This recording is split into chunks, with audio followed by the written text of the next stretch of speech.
I love Lynette so much. I love her for this. No one asked you. You can save the speech for the trial. Let's hang out with Lynette. Checks and cats. A decision. Go to the area near Hotel de Board. Is Lynette? Is that a cat? Is that Lynette with a little kitty? Lynette, the cat has a little bow on him. I love him already. Meow. Are you meowing at the cat? Honestly, mood.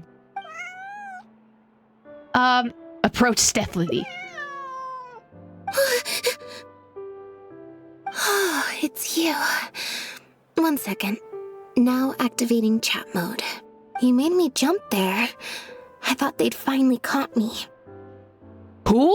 What do you mean? Is someone out to kidnap you? Objectively speaking, the trouble was entirely of my own making.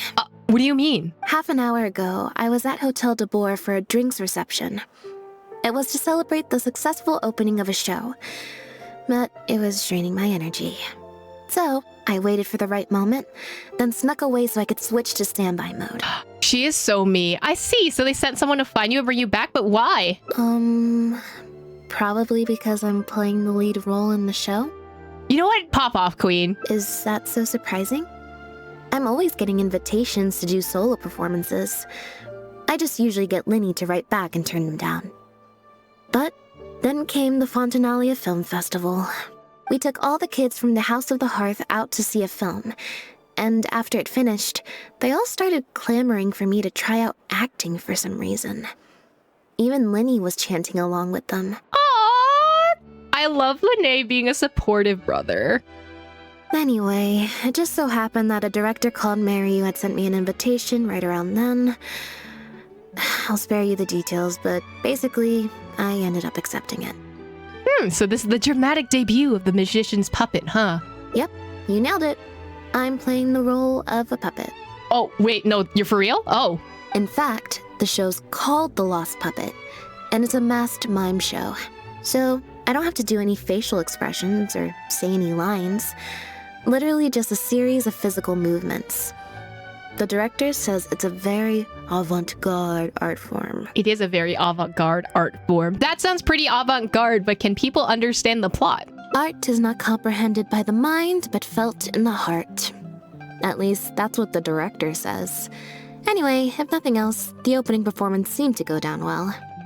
At the drinks reception, everyone was crowding around me, saying, "Triumphant character portrayal, faithful adaptation of the original work, unequivocally, quintessentially avant-garde," and stuff like that. But being the center of attention is draining. So the moment they left me to go harass the director instead, I was out of there. For once you weren't able to use Lynette as a human shield. The other thing is, some weird things happened while I was on the stage. I love it. Oh, sorry, Bonnie. I didn't mean to leave you out of the conversation. My bad. I take it Bonnie's your pet cat? No, we just met. We bumped into each other right after I slipped away.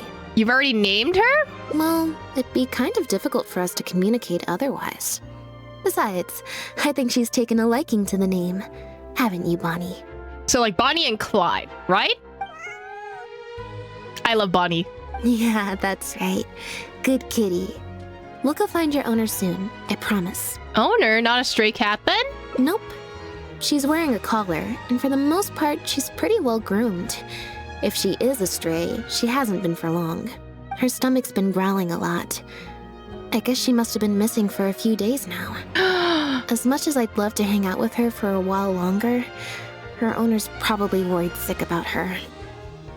Assuming she has an owner, that is. I mean, unless she's a stray and she happens to have a collar, you know, that could be a thing. But the reception... I should probably show my face there again at some point, even if it's just to make excuses and leave again. Decision time. Oh, decision time? I love Bonnie. Is this a tough decision for you? Well, I just find it exhausting. Thinking through all the different ramifications of different choices and so on. That's more Lenny's area than mine. So, unless it's something really important, I usually just leave the decision-making to him. But for once, he's not here when you need him. Bet that doesn't happen often. It's fine. He got Fremine to make me a little something for just this situation. Oh? Poof! A photometer. Oh. What is this? It looks pretty over the top, I know. But it's essentially just a box of cards. He kept the design simple, so it'd be harder to break. The way it works is, I pick a card at random, then look at the number on the card. And how does that help you make a decision? Well, for example, if the number on the card is 5 or higher, I help Bonnie find her owner. If it's less than 5, I go back to the reception. Okay, that works. I just have to believe in the bond between me and my cards, and my fate will reveal itself to me in numerical form. At least, that's what Lenny said. Anyway, I guess I'll give you a demonstration. Cute.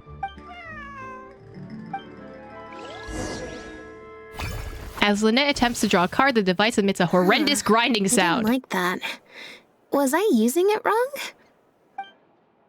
Lynette smacks the card box and all the cards fall to the ground. Oh no! It's broken. Clearly, there's some design flaws to iron out. I'll have to let Fremine know. I feel like maybe this wasn't a design issue. Let's see. Which card did I get? 4. Oh, less than 5, so that means no helping Bonnie. Well, the cards fell on the ground though, so I don't think it counts as fate. If you want to get the right answer, you have to let fate decide. Also something Lenny said. So, to put it another way, if picking a card up off the ground is how to not leave it to fate, then that means it must be the wrong answer. Damn. I think what Lynette really meant is sometimes you have to accept the answer you didn't want. Or...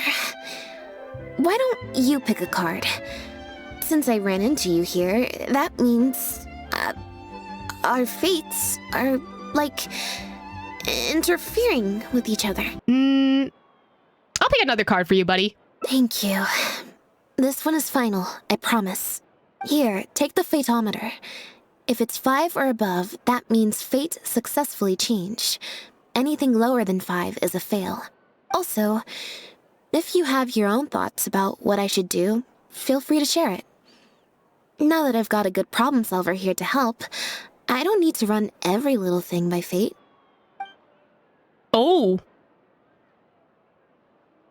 You should... Okay, so I can choose what path I should go on. Or do nothing. Or... Gotcha. We're all gotcha addicts. It's time. I'm not sure. Let's leave this one to fate. Alright.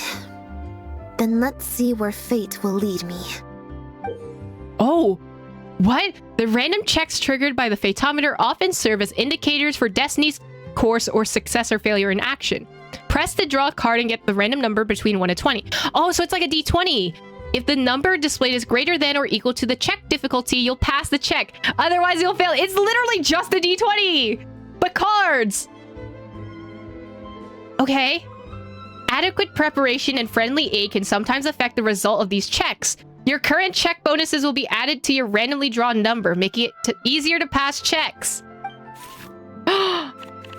Ooh. Okay, so my check is 5. Do the middle. 19! Let's go! So, we're looking for Bonnie's owner? I have to ask about this deck of cards. There's 20 cards in total, numbered 1 to 20. So there's only a 1 in 5 chance of drawing less than a 5. I should also mention, this time the cutoff was 5, but I just set that to wherever I feel like. Well, you really don't want to go back to that reception party. To put it in perspective, I said I'd only do the show if I drew a 1. Fate can be pretty sneaky sometimes. Damn. So how do you plan on finding Bonnie's owner? I think I'll go to the Steambird and see about putting an ad in the paper. You want to come along? I think Bonnie wants you to come with. Can I hold Bonnie? Sure, if it means I get to hang out with you for a bit longer. Oh, I love him. I loved him. Every stupendous day starts with a steam bird. Oh, hi Lynette. Hi Traveler. What can I help you with? We want to ask about the latest Tales of Humanity column. I don't think so. Have you picked up a stray? Yes. Yep. If there's no commission to follow up on, could we post a notice about the missing cat instead? I love that. I love that it shows up. This was not intentional. This was not intentional.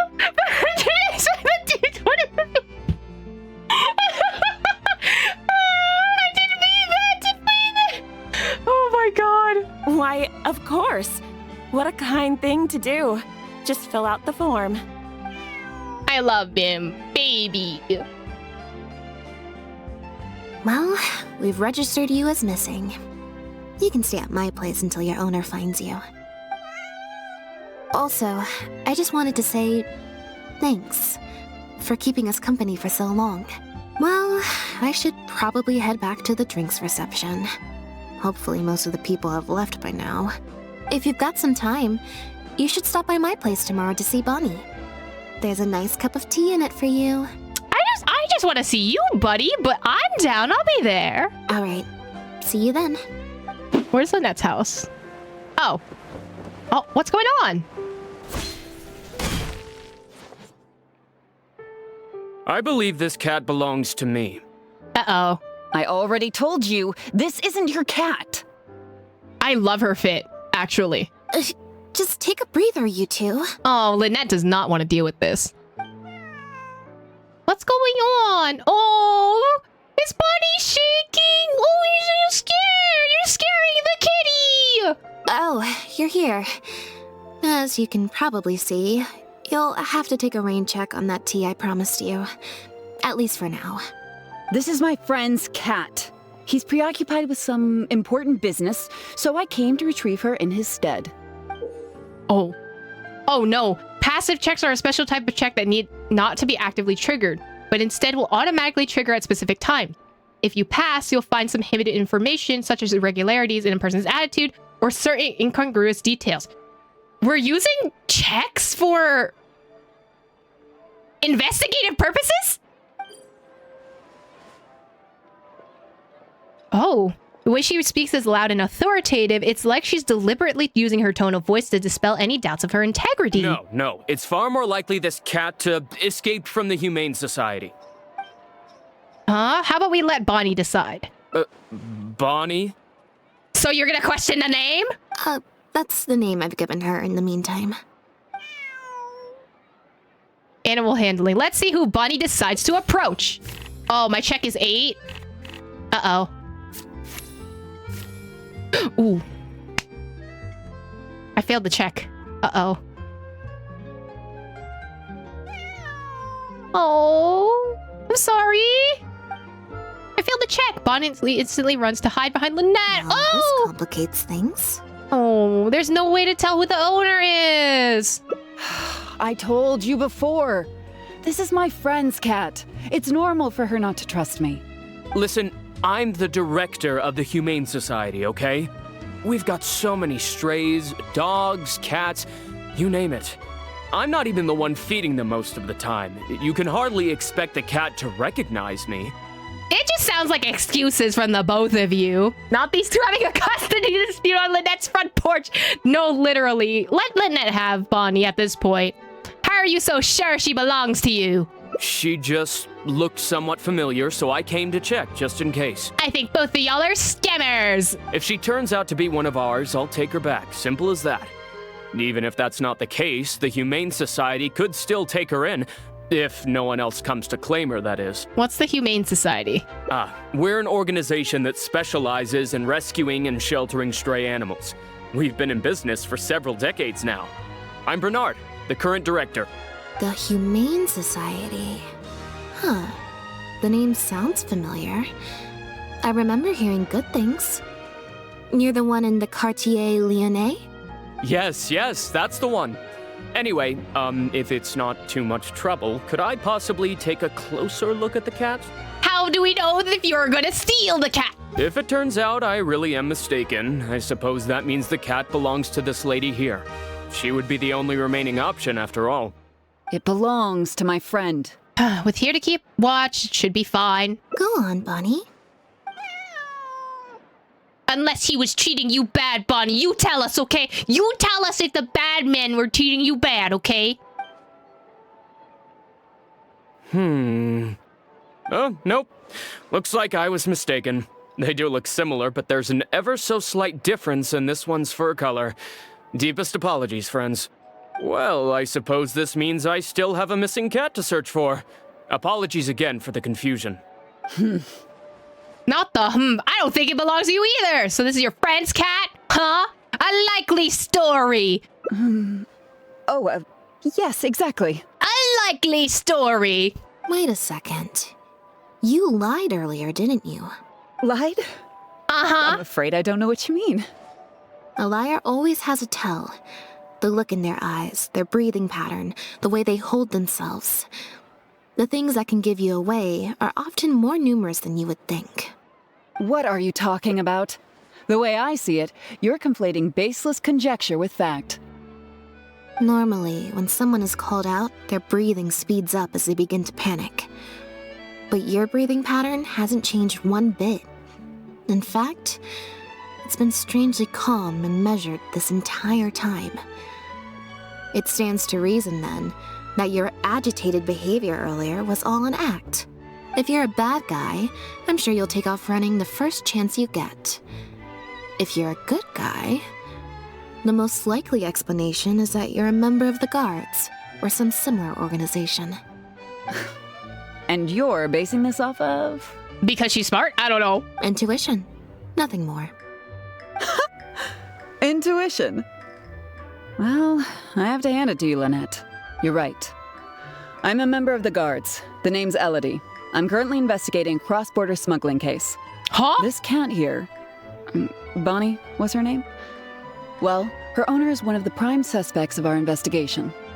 I love that her name sounds like Melody. What do you mean smuggling case and why is the cat here? A couple of days ago, our suspect got wind that we were on his tail and fled. That's most likely how he got separated from the cat. Can we adopt the cat? I just so happened to stumble upon your notice in the Steambird. So, I decided to see if he'd come back for her.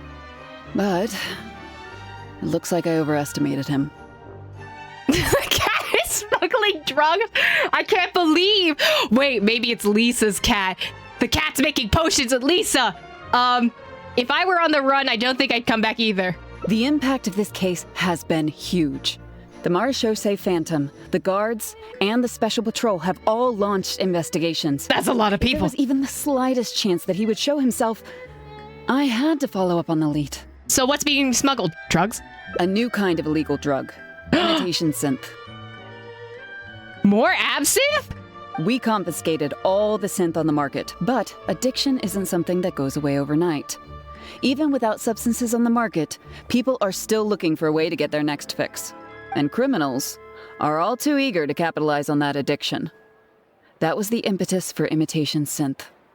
Needless to say, a small-scale market opened up very quickly. After the original synth debacle, we put several measures into place to prevent similar incidents from occurring. The perpetrators got smart, though, and shifted their sales overseas before those measures could kick in. That's when the imitation synth smuggling began.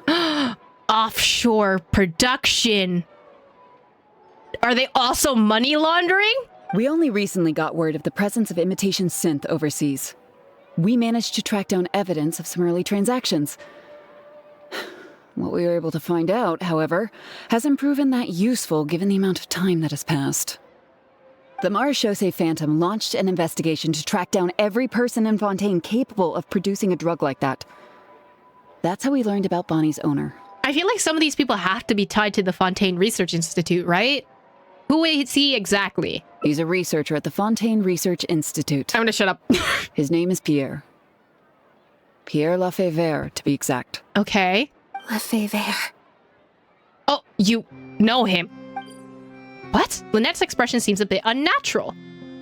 A slight look of dread just crossed Lynette's face. Strange. She usually schools her expressions with mechanical precision. The Marechaussee Phantom found him in Poisson. In addition to the cat, he also had a pendant with him. Oh. Interesting. One snake with a sword. Kind of like the medical symbol again. At first, there wasn't much cause for suspicion.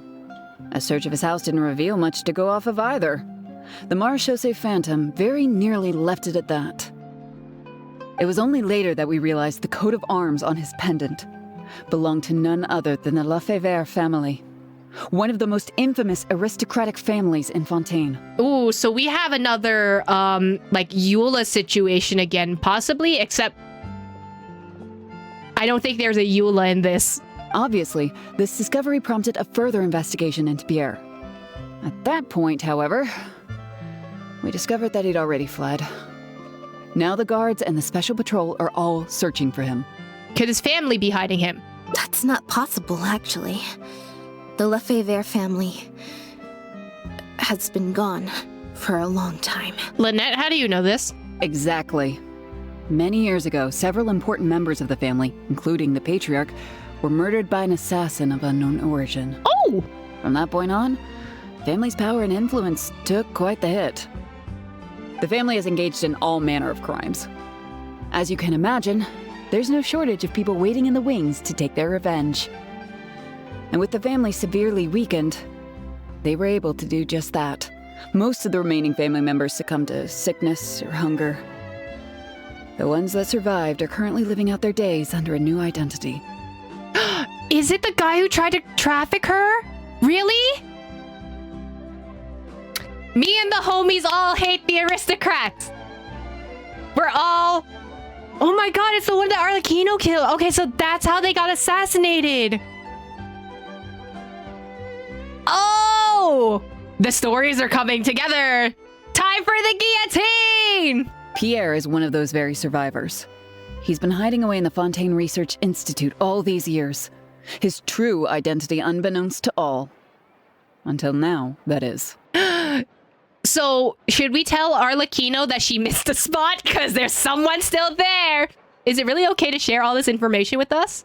Well, my fellow guards have told me all about how smart and courageous you both are. And I know you possess a strong sense of justice. There could be a chance that Pierre, or one of his accomplices, might attempt to get close to Bonnie. Now that you've been briefed on the situation, I was hoping you'd help us keep a lookout. What if Bernard was lying? What if Bernard's not part of the Animal Humane Society? What if he was just checking in? And he's one of those people, huh? If I take Bonnie back to the guards with me, there's no way Pierre will try and come for her. Not even the most daring of criminals would attempt something like that. We should keep Bonnie with us for the time being. Just for little Bonnie's safety, at least. I have to admit, I'm not holding out too much hope that Pierre will come back for her. But if there's even the slightest chance, then it's worth a shot. Well, I've got some other leads to follow up on. If Pierre does appear, please contact me right away. Lynette? Buddy? You don't look so good. Are you okay? It's nothing. I'm fine. Lynette, I'm going to shake you. It's clearly not fine. It's just... the head of the Lefebvre family. He was the eminent person who kidnapped me all those years ago. It was at a dinner party. Someone tricked me into boarding the Lefebvre family carriage. Whoever it was, they took me back to their home. What if it was actually Pierre, though? But before anything worse could happen, Father intervened. Good. Then the assassin Elodie mentioned was Father. Yep. Father was the one who orchestrated the fall of the Lefebvre family. That's what led Lenny and I to join the House of the Hearth. After all these years, I never thought I'd hear the Lefebvre name again. Oh, buddy, are you okay? Don't worry about me. I wasn't feeling sorry for myself. I was just thinking about Lenny. Oh, Lynette is gonna be so mad Linny's gonna be so mad. He's been acting strange recently.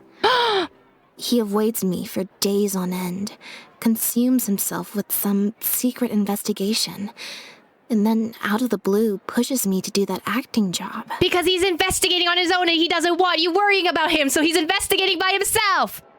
Thinking about it now, it's almost like the one I drew from that deck of cards was part of his plan all along. He must have asked Fremine to help him out. In any case, I know he's hiding something from me. He's really pulled out all the stops this time. You think he knows about Pierre? It's very possible. I'm sure he tried to send me away because he was afraid it would bring up some painful memories for me. It wasn't necessary, though. You guys need to talk things through. No, literally, please talk to each other.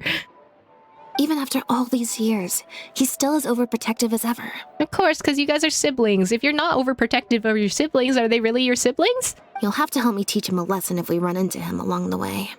Along the way? Are we going somewhere? Yep. I want to head to the Fontaine Research Institute to learn more information about Pierre. Just let me activate search mode and then we'll head out. Who knows? Maybe we'll run into Linny along the way. That's sass. Are you trying to help out Linny with his investigation, or are you trying to prove yourself? A little bit of both, perhaps. For the most part, though, I just have the sense that something's not right. Something isn't adding up about Pierre's story. I'm just not sure what. I also want to know what secrets he's hiding, or sometimes you gotta take the bull by the horns. Yeah, I want to know. Oh, I forgot you're here. Okay. I'll write a letter explaining everything to the crew. Once that's done, we can head out. Okay. Is that Chevy and Lynette? You're, not at rehearsal? Aha! You're such a terrible liar! You can drop the act, brother. In fact, I don't think either of us will have a need for acting anytime soon. You should know better than to try and keep something from me. You've never been able to do that, even when we were kids. And that's why I tried to distract you with the masked mime show. But I guess you're just too good. Care to introduce us to your new assistant? Oh. Not Lynette being jealous. That's crazy. This is Officer Shovras, captain of the Special Security and Surveillance Patrol. You may have met her already. We meet again. Nice to see you. I should clarify something. Mr. Linney's here at my invitation, not the other way around. To borrow your expression, Miss Lynette, I suppose that would make him my assistant more than anything. So Chevy asked Lynette, and then Lynette was just like, oh, I need to investigate this, but I don't want Lynette to have, like, any bad feelings about this, so I'm gonna send her on the magic show thingy. Ah, I see the way this is playing out. We've brought on Mr. Linney as a consultant in the past. He was instrumental in helping us crack a case involving a perpetrator who used magic tricks to commit crimes.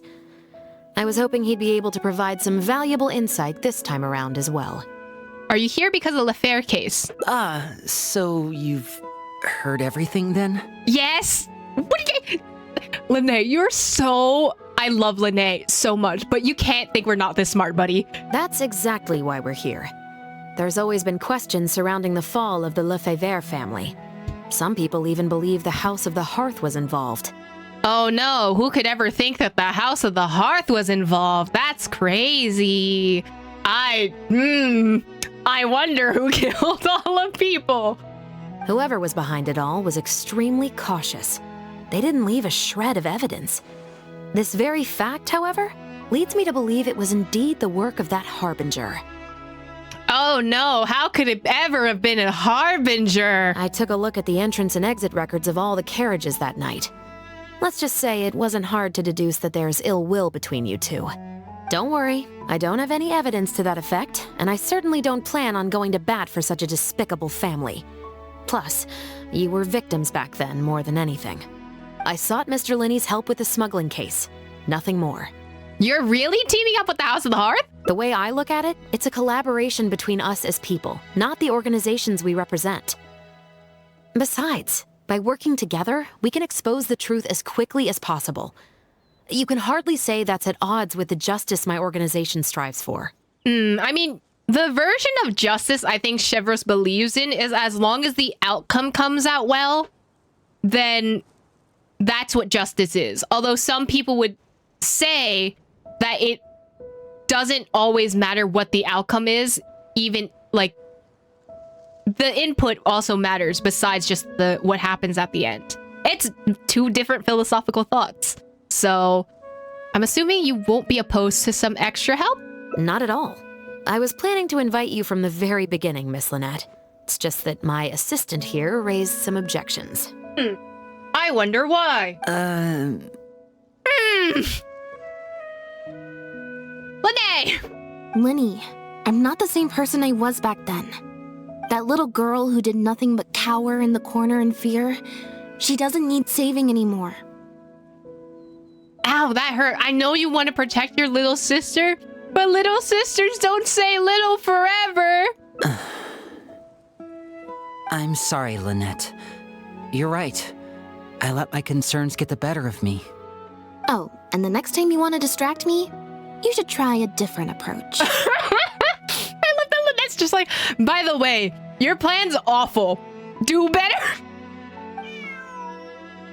Who's this? You pick up a stray while I was gone? Yeah, we replaced you as a magic assistant because you decided to replace us. Huh? It's a bit complicated. I'll explain later. Anyway, her name's Bonnie. Well, if there are no objections, then I suppose the only thing left to say is, Lynette, Traveler, welcome to the team. Yay! Chevros and Lene share with you what they learned over the past few days. The Lefebvre family was very particular in their use of insignias and emblems. The family would use different emblems to mark differences in status, blood relation, and the like. In fact, the insignia that was discovered on the pendant was used to represent an illegitimate child. Huh, so that would mean Pierre's the bastard child. Why are we pointing out that they're a bastard? But you know what? That's fine. It's highly likely. That very status might have been what allowed him to emerge from the fall of his family relatively unscathed. It would also explain why he was able to assume a new identity as a researcher with relative ease. We discovered something interesting, though. After talking to some of his co-workers, it appears he pretty much works at the Institute in name only. He's practically been cast out. What? What happened? Apparently, Pierre was once addicted to synth. Ooh. He tried to use the resources at the Institute to create a substance with a similar effect. So the artificial synth was created by him, possibly. He claimed it was just for research purposes, but the Institute revoked his access to the relevant materials regardless. He was placed on disciplinary leave, pending a thorough investigation of his actions. So he got kicked out of the institution because he was trying to make drugs? But it seems the Institute ran into some trouble along the way. Could have been a lack of personnel or a timing issue. In any case, they had to table their formal investigation into Pierre. Unfortunately, that also included reporting any relevant information to the higher authorities. As for his family background, it appears none of his co-workers at the Institute were aware of that information. All they could tell us was that he was quite the recluse. They didn't find anything useful at the residence, so we'll probably have to take our investigation elsewhere. Other than the pendant, we didn't find anything else of note at his residence in Poisson. Based on the samples of imitation synth we've been able to analyze, it appears the substance leaves behind strong traces wherever it's produced or stored. Like elemental traces? Those traces might not be obvious to the casual observer, but they're not something our guard poodles would miss. Pierre's home, though, came up completely clean. Ooh. That's interesting. Maybe he's doing it somewhere else? We didn't find any records indicating possible involvement in overseas transactions either. So, the Marechaussee Phantom didn't view him as a major suspect at first. So there's no money laundering that we know of. Maybe he had a separate, dedicated area where he made the imitation synth. Yeah, me and Lynette are in the same wavelength. Well, his neighbors did say he was often gone for long stretches of time. You would think with him out and about so much, people would have spotted him around Poisson, but residents said they barely ever saw him in town. If his reclusive nature was just a matter of keeping a low profile, I guess it would make sense for him to have a secret base to carry out his business. After he disappeared, the guards conducted a thorough search of Poisson, but they didn't come across any suspicious locations. Poisson. What is it, Lynette? You know Hotel de Boer, where I first found Bonnie? To get there from Poisson, you have to cross a stretch of ocean. It's not somewhere a cat could just wander off on its own. A cat? You mean... Aww. Bonnie is Pierre's cat. Oh, that's right! When the Marechaussee Phantom first tracked him down, I remember there being something about a cat in their report. From what we've learned about Pierre's habits, he doesn't seem like the type to venture out without a purpose. So what you're saying, Lynette, is that Bonnie couldn't have gone missing in Poisson. If that's true, then... She must have wandered off only after Pierre brought her to his secret base. Exactly. Bonnie might even know where it is. Wait, you think the cat can lead us there? But she's not trained like one of our guard poodles. How is she supposed to understand what we want her to do? I can give it a go. Meow, meow, meow is crazy. I need a 12 check. Oh, no. No! I wanted to meow. This is so sad. I'm so upset. Startled, Bonnie rushes to hide behind Lynette. She stays there for quite some time. Guess she's a little skittish around strangers. I'll leave it to you then. I guess I can't meow. Meow. Meow, meow. Meow? Bonnie seems to understand what you want her to do. She flicks her tail and meows loudly. Near the coast, the beach, and beneath the cliffs. The place we're looking for is most likely north of the Court of Fontaine. That's crazy that you understand the cat. Well, I've certainly never taken a witness statement like this before. Well, if it works out, maybe it's something worth getting used to. Cats and humans are actually pretty alike. When it comes to communication, most of what we want to convey can be accomplished through body language alone. But humans tend to rely too much on speech to ever take advantage of that fact. The reason why Eve failed the check is because their pal is crazy. You're right, though. Of course, body language has its limitations. You're not going to be able to get across anything too complicated. You figured out an entire location by meowing, so I don't know. That's already complicated. The important thing is that we now have a lead. Let's try and find a place that matches the clues Bonnie gave us. Seems like Bonnie is trying to take us somewhere. Oh? I got you. We're coming. Where are we going? Where are we running? Gardamex ahead. Oh. Look out! It's okay. We have all 3 siblings. I remembered that I put the new weapon on him, which means it's not built. Uh-oh. Uh-oh. This is actually bad. None of this is built. This is gonna be a while. A little longer than a few minutes later. Oh, at least there's 2 rounds and that's it. Wait, where'd the cat go? Kitty! Oh, there you are. Hey, buddy. Where are we going? We're going into the base. We're gonna go into synth production and make Wow, drugs. Lynette, you found this place so easily. If I thought there was any chance you'd say yes, I'd recruit you into the Special Patrol here and now. No questions asked. Sounds familiar. I pretty much receive letters daily from people trying to poach her from me. Not the poacher from you. That's crazy. Let's just focus on our search. There's a lot to investigate. What do you gotta say, though? Aha! Just as we thought. This is where the imitation synth was being made. These bottles and jars, are they all imitation synth? Looks like he's got more than just imitation synth stashed around here. In addition to the raw materials needed to synthesize the substance itself, there's a large quantity of cleaning agents and a few drugs I haven't been able to identify. Homie's making new drugs? These cleaning agents are likely used to dispel traces of the substance, like its smell. That would explain why his house is clean. The Special Patrol did some digging into imitation synth. Our records indicate that it's very difficult for ordinary people to detect traces left behind by the stuff. I'm sure that was the case for Pierre as well. It must have taken a considerable amount of time and skill to ensure all those traces get washed away. But what are these other drugs for? Kidnapping their victims? I don't know.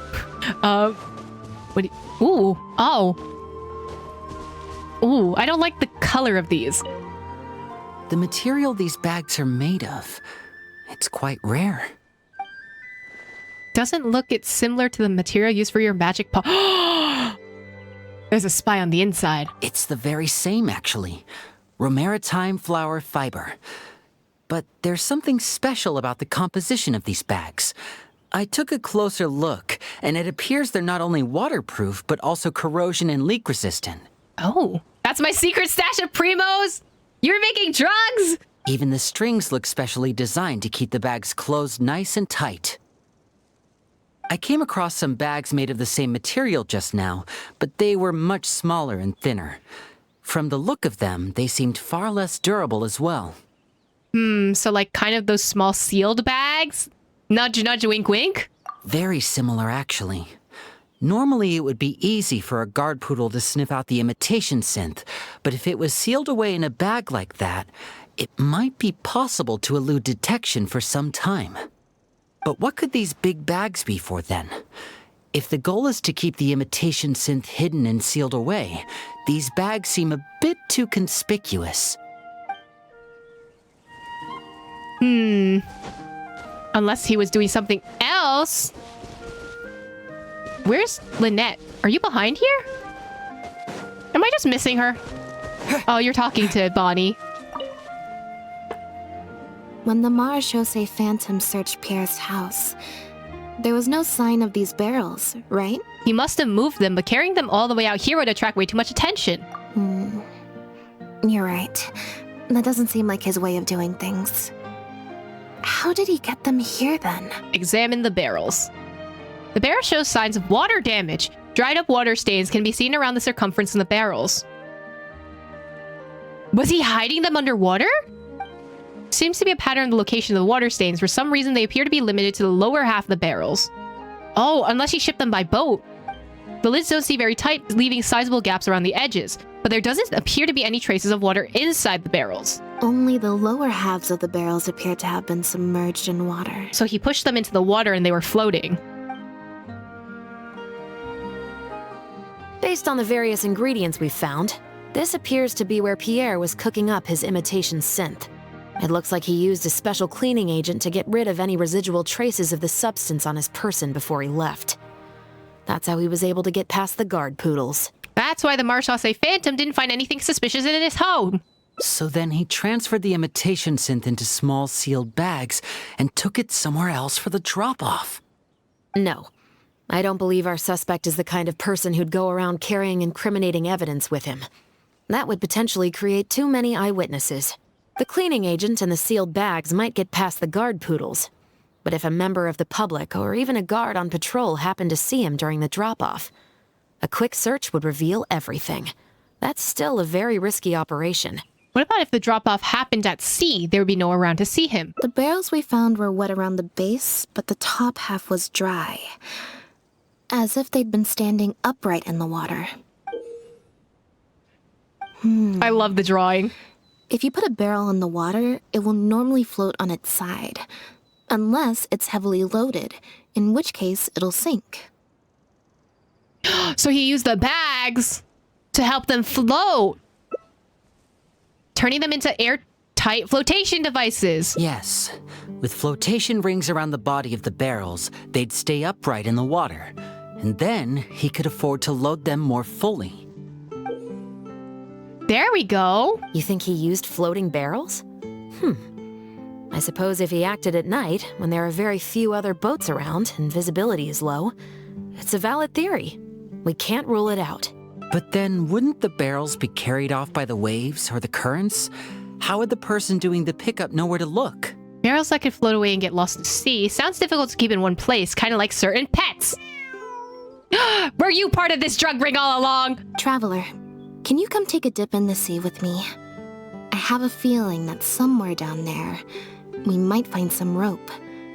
If a rope can be used to keep a pet from running away, then why not a barrel? That's true. All right, we taking a swim, but I need to talk to y'all first. I can't believe how much progress we're making with this investigation. Without your help, getting this far would have taken me an awful lot of time and It's manpower. because Lynette's smart. That's why. And this is why you don't doubt your sibling. It's rare to see Lynette in serious mode.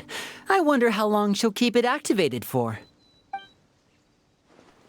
Does Bonnie have everything to say? You don't have anything to say to me? Wow, you're not a yapper. I get it. I get it, buddy. Water check! Oops. I thought that was Lynette. Surprise! All right. So we need to find rope underwater is what I'm hearing. Right there. Right? Maybe?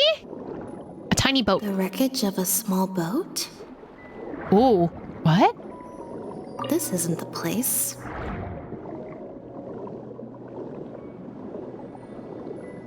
This isn't the place. Yoink. We're gonna grab that. I'll steal your money. If this is Pierre's money. Oh. What's this? Oh, there it is, the rope. Got it. Time to go up and report.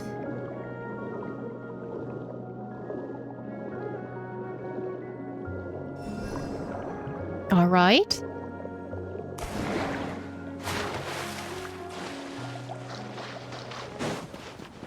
Whee! Oh, they didn't change places. We were just reporting. Step on up! All right. As expected, we found a few pieces of rope and some anchoring stones underwater. If you attach them to a floating barrel, it would look like this. There we go. Yeah, then that would make sense on how you ship it across the water. With this anchoring system, it would be possible to use floating barrels for the drop-off. You would just need to drop them in the water at the agreed-upon location. We also came across the wreckage of a small boat. It must have been left out on the water and capsized due to the force of the wind and waves. Its small size, however, would have made it perfect for staying undetected. So do you think there's multiple boats? Let's talk this through. Based on the evidence we've collected, it seems like Pierre would row a small boat out to the agreed-upon transfer point, drop off the barrels, leave, and then row back and retrieve them after the transfer was complete. But why use such a convoluted drop-off method, though? Wouldn't it be easier for both parties to meet up at the transfer point on the respective vessels and exchange goods right then and there? It could be that he was trying to avoid meeting up with his associate face to face. As one of the sole survivors of the Lefebvre family, maybe he was just used to that sort of elusive lifestyle. It seems like Pierre deliberately chose the floating barrel method so that the goods could be dropped off and picked up at separate times. That way, the two parties wouldn't have to meet each other. So that no one would stab him back physically. Well, if that's the case, they must not have a very close working relationship. Let's not jump to any conclusions just yet. Assumptions can be detrimental to solving a case. It's possible they were just trying to keep a low profile. Two boats sailing to the same location at once could be too conspicuous. The most important thing is that we can now confirm Pierre wasn't acting alone.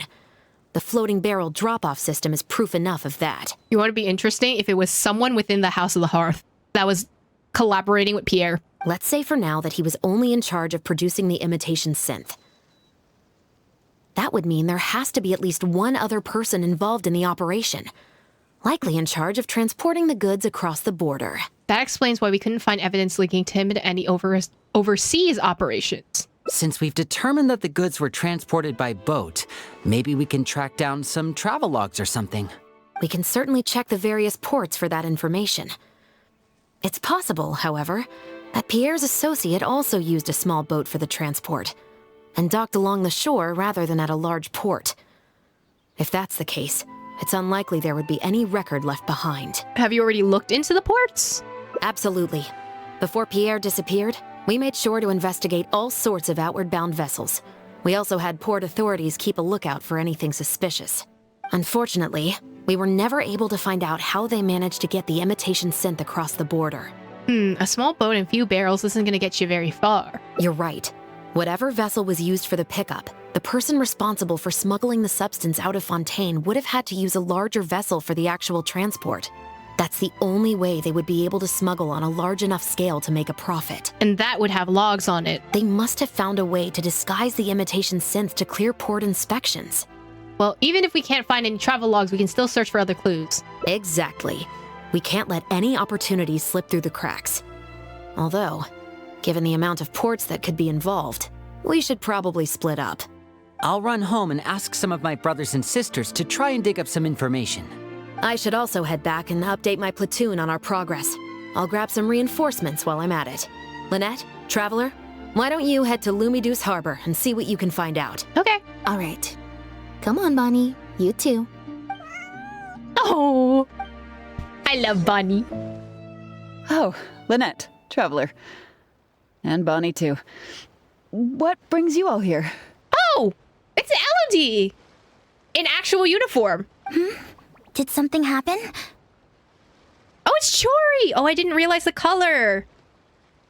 We're here to check the travel logs. You update them on the situation. Oh. I see. Thank you for everything you're doing for the people of Fontaine. What are you doing here? I'm in charge of guarding the port. You mentioned you were after some travel logs, right? I can go fetch those for you. Okay. Thank you. Looks like I've got another hard day of work ahead of me. Are things usually pretty hectic around here? No, not usually. It's this incident that happened recently. Before that, everything was normal. All we had to do was confiscate anything suspicious and we could call it a day. Pretty simple stuff. But things are much more complicated now. We somehow let suspicious cargo pass through the port undetected. Not even our guard poodles were able to sniff it out. Even worse, we still don't know how the perpetrator was able to conceal the goods so well. By suspicious cargo, do you mean imitation synth? Yep. However, prohibited substances are just one example. We confiscate all sorts of contraband during the course of our inspections. Or at least, we're supposed to. So Chori is TSA? So what happens to the goods you confiscate? Destroyed, usually? Oh, we keep them in a storage locker. Storage if they locker? turn out to be something particularly dubious, we'll turn them over to the Maison Orderly. There's a second Maison? If the goods are only slightly suspicious but could otherwise be harmless, like raw materials that could potentially be used to create contraband, we return them to the ship they were confiscated from, instead of letting them pass through the port.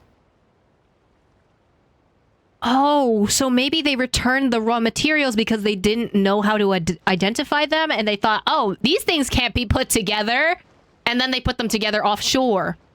Sorry for the wait. These are the travel logs for all the recent activity at the port. Doggy! Oh, you brought Gerard with you. Actually, he followed me here himself. It's like he smells something on me. Uh-oh. Uh-oh. Huh. I wonder why Gerard is reacting to you two so strongly.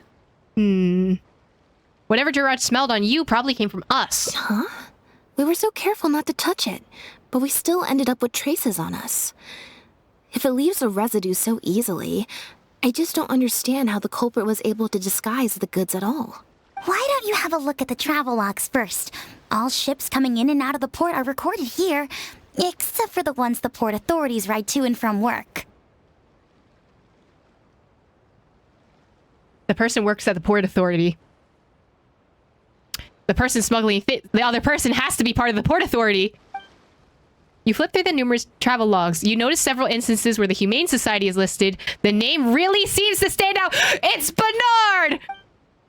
The Humane Society. Unless both of them were working together. It's Bernard, who's actually Pierre, right? And then the other person is Elodie? We've encountered that organization before, right? Their name is all over the exit logs. The purpose for leaving is always listed as overseas adoption. Overseas adoption of synth. Ah, the director of the organization explained that, actually. He said a lot of the cat and dog breeds unique to Fontaine are also very popular overseas. So his organization offers an overseas adoption program. Bernard, the director of the Humane Society, was the man who came looking for Bonnie earlier. The cat fled from Pierre just looks like the cat that the Humane Society was looking for. Could it really be a coincidence? It seemed as if Bernard was also hiding something. He seemed so insistent, but only ran a cursory check before leaving just like that. When he came looking for Bonnie earlier, what if he wasn't actually there to check if Bonnie was his missing cat? Maybe he was there for some other purpose. Have you figured it out too, Traveler? The way the criminal disguised the goods? When Bernard asked to take a closer look at Bonnie, he was actually checking whether there was any imitation synth in her stomach. He was using the animals at his shelter to smuggle imitation synth. Wait, what? The sealed bags we found at the secret base. They were specially made to be corrosion resistant. So they wouldn't be digested. And there were gaps around the lids of the barrels, and airbags were used to keep them upright in the water. So that the animals could be able to breathe. Those drug shovers found at the secret base. She most likely didn't recognize them because they're not used on human beings. It's an anesthetic used on pets. The perpetrator must have given it to the animals. So that they would keep still in the floating barrels. Pierre must have made the animals swallow the sealed bags full of imitation synth at his secret base. Then he stuffed them into floating barrels and left the rest to Bernard. The sealed bags combined with an animal's body odor would certainly be enough to mask the scent of imitation synth. During our inspections, we would have never thought to inspect the bellies of those animals for anything suspicious. Even if we tried to feel around for something, I'm sure it would be difficult to detect. Exactly. I bet Bernard even transported animals with synth in their stomach alongside ones without. That way, it would be even harder to say with certainty that something was amiss. You think Bonnie could have had imitation synth in her stomach? She's probably in the clear. Otherwise, Bernard would have never left without her. I'm guessing he didn't know whether Pierre had already hidden the next batch of imitation synth before he fled. Just imagine. He sees the notice we put in the Steambird, and it turns out that one of the very cats he gave to Pierre for the smuggling operation is out in the open, roaming the streets of Fontaine. If Pierre had already hidden the next batch of imitation synth, then Bonnie would practically be living proof of their crimes. He would have had no choice but to go after her. So, that's why he came to find you and insisted on taking a closer look at the cat. Pierre must have fled in a hurry. The fact that is probably not what spared Bonnie.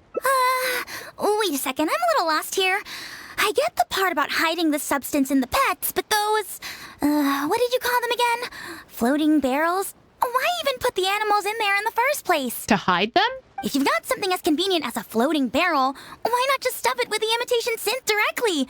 Why not wait to hide the stuff until after the exchange has been made? In order to make sure the animals could swallow the sealed bags, they made them extremely thin. Had they not done that, the animals would have likely bitten or chewed through them. And if any of the imitation synth leaked out, they would also have needed a lot of cleaning agents to get rid of the resulting smell. That step would have required a lot of energy, as well as a certain amount of technical expertise. So it was better left to the more experienced Pierre.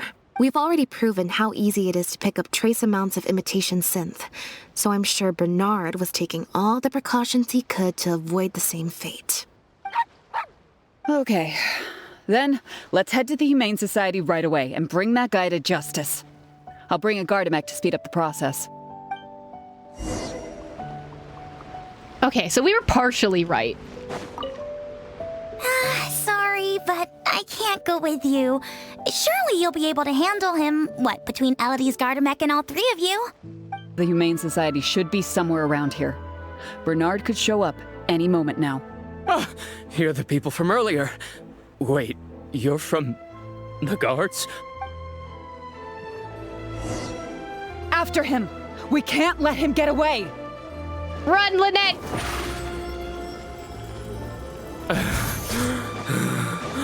Homie's a slow runner, yoink. Give it up, Bernard.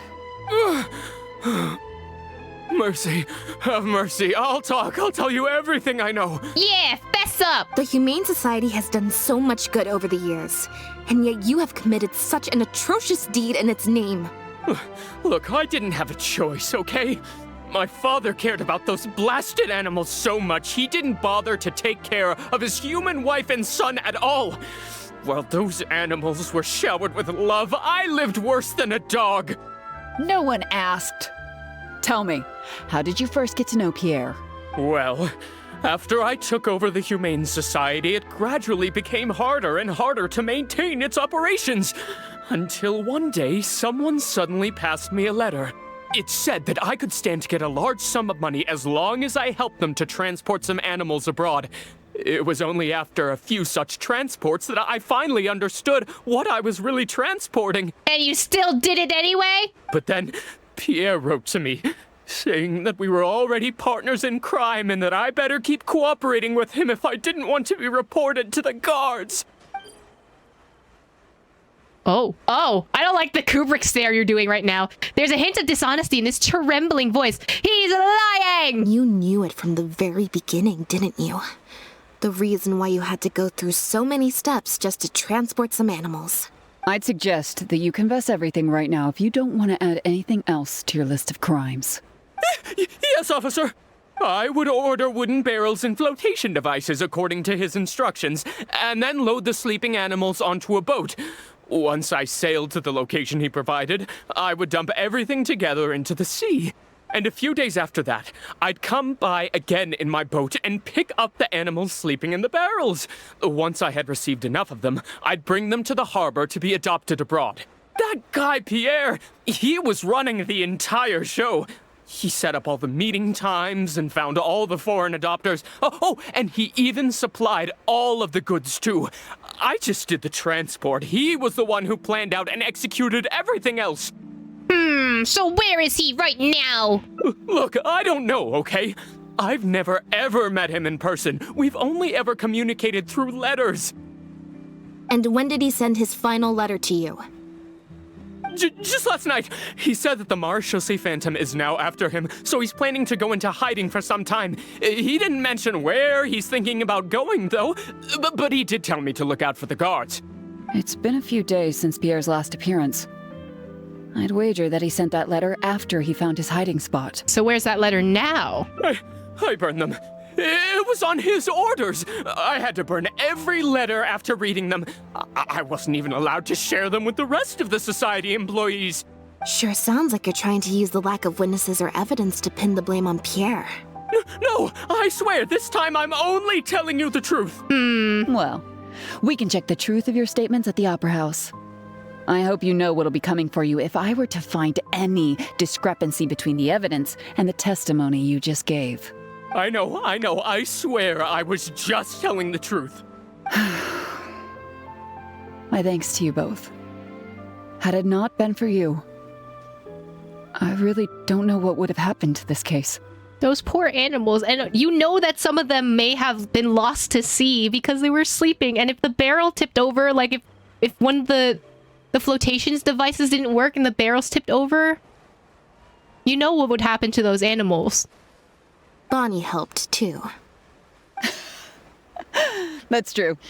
It was all thanks to her that Bernard was finally exposed. I love that this is giving Ace Attorney with, like, the parrot, like, confessing to the crimes, except this time as a cat. Bonnie suddenly runs and hides behind you and Lynette. Oh! And it looks like she's grown quite fond of you two as well. Then I'll leave you be. Just let me know if you find any other new leads. Oh, Lynette. Lynette's expression seems a bit unnatural. It's like Lynette still has something on her mind. Oh, Lynette. Something on your mind still? It was that obvious, huh? Well, even though it didn't feel like Bernard was lying, after talking to him, I'm getting an even stronger sense that something's not quite right. You mean we're missing part of the story? We investigated so quickly that perhaps we've missed a thing or two along the way. Let me activate deduction mode and consider things again from the top to see if we can find anything new. Is there still anything unresolved or strange that we should try to consider?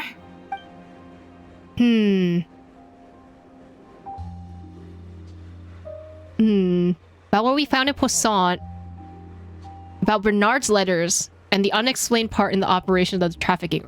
I feel like there's still some unexplained part of the trafficking ring. Well, we've discovered that Bernard is responsible for the trafficking, while Pierre deals with supplying the goods. Is there something else in this scheme that we're missing? Oh no. Wait, but Zach gets voice lines. Zach does not get voice lines, never mind. Bernard can be compensated for his work after completing a shipment. No suspicious record would be left as long as he receives the funds in an individual, rather than through the Humane Society. According to Chef vs. Investigations, Pierre can be formally reprimanded for his synth-related research, and can no longer get any materials from the Fontaine Research Institute. We've already proven that Bernard and Pierre coordinated their handoffs by passing floating barrels to each other on open stretches of water. Oh, that one disappeared. Any past member of the Lafayette family would probably have a number of connections outside of Fontaine.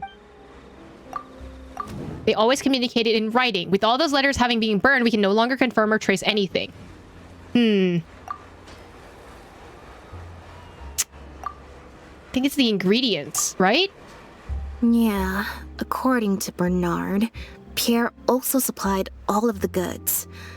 But if the Marchose Phantom's records are correct, Pierre should have lost all access to the materials required to create the imitation synth. And the Institute has also not reported any theft of their stocks. So, maybe my theory of someone working at the port is true, and they were getting all the shipments from the raw goods through that, because they returned the raw goods back to the ships, which means that's how they could get the stock, right? Okay, what about Bernard's letters? Bernard claims to have received a letter last night from Pierre. In the letter, Pierre stated that he had gone into hiding. Is there something wrong with the letter? The letter's delivery method. Regardless of whether he sent it anonymously or secretly delivered it himself, it's no longer something we can follow up on. The letter didn't mention Pierre's hiding spot, although it makes sense that Pierre wouldn't want anyone to find him. Bonnie had already been on the loose for a few days when we found her yesterday morning. That means she already broken free when the letter was written. I think that oh, wait, the letter's purpose? If the point of the letter was to tell Bernard to get on his guard, then why didn't he also warn him about Bonnie? That's true! If Bonnie had imitation synth in her body, then she was a liability that had to be recovered at all costs. But if she wasn't carrying anything, then it would have made sense to tell Bernard not to worry. And thinking about it, Bernard only attracted our attention in the first place because he came to look for Bonnie. Could it be that the person who wrote the letter also knew nothing about Bonnie's whereabouts? Or they had a separate goal entirely? About what we found in The Poisson. Marchose Phantom found Bonnie and the Lefebvre pendant at Pierre's residence. That was the beginning point of our investigation. The pet handoff. According to Bernard, the trafficked animals were taken directly to Pierre's base, rather than to Poisson. Bonnie. Bonnie had been with Pierre ever since the first meeting between Pierre and the Marchose Phantom, and that's why Elodie came looking for her. But that shouldn't be all. Pendant. The pattern on the pendant is proof that the owner is an illegitimate child of the Lafayette family. This shouldn't be all. End of the Lafayette. The Lafayette family is infamous in Fontaine, and even their innocent scions became targets of revenge. But Pierre just carried the pendant with him as if it was an ordinary piece of jewelry. Associate this with the pet handoff, and we get initial suspicions. Pierre became this key suspect in the case because of the suspicious cat and suspicious pendant.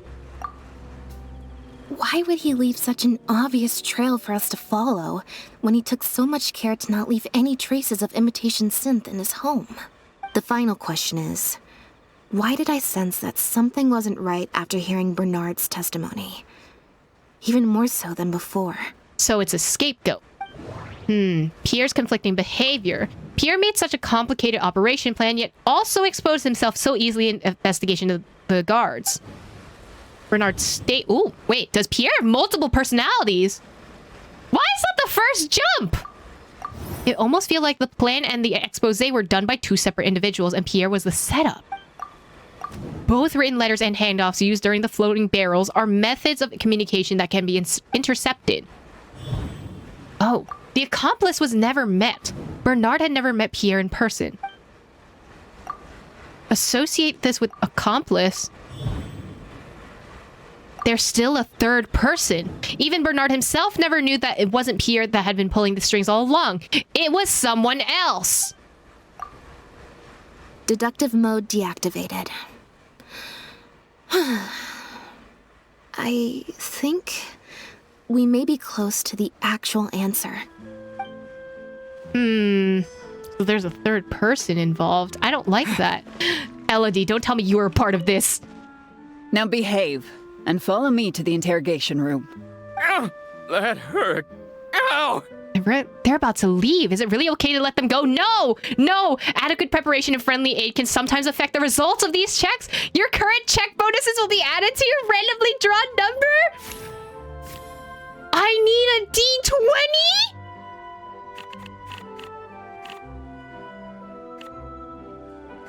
Oh no! Oh no! Oh no! Oh no!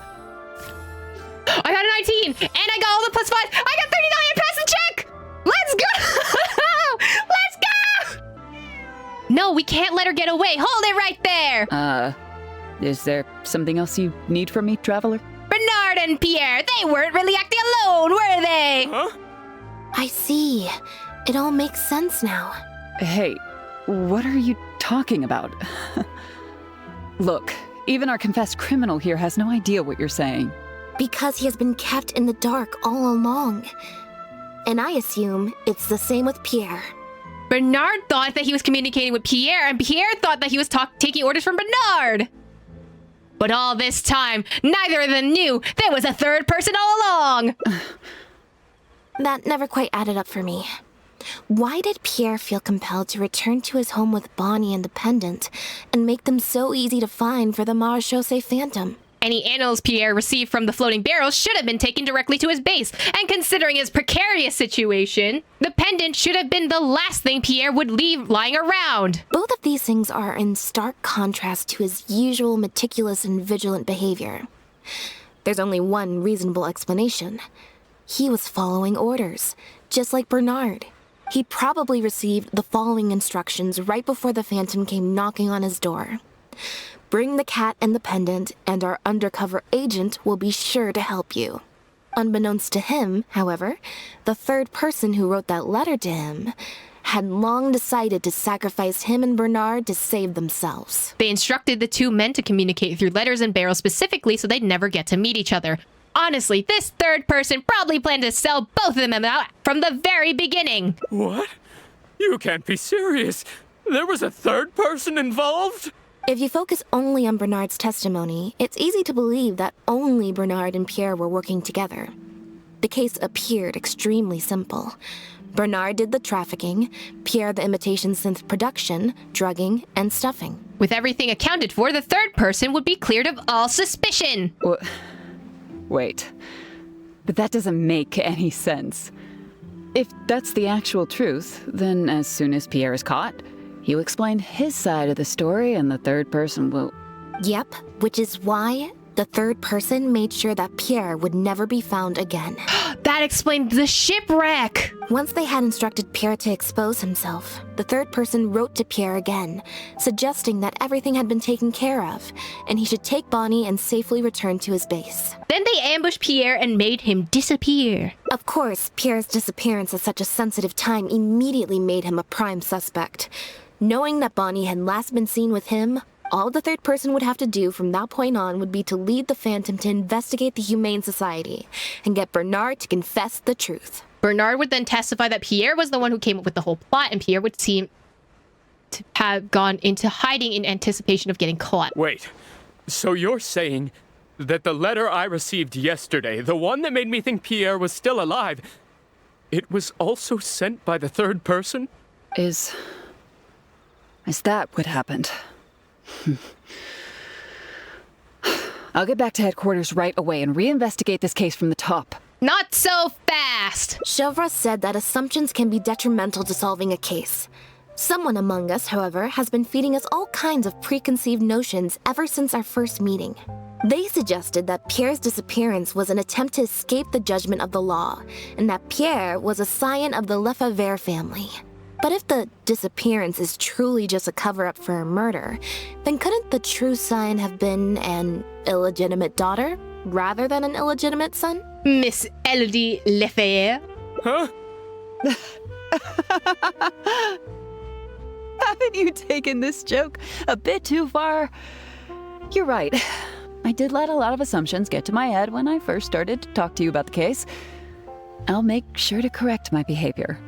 You deliberately fed us lies, but even you could not control every last detail of your plan.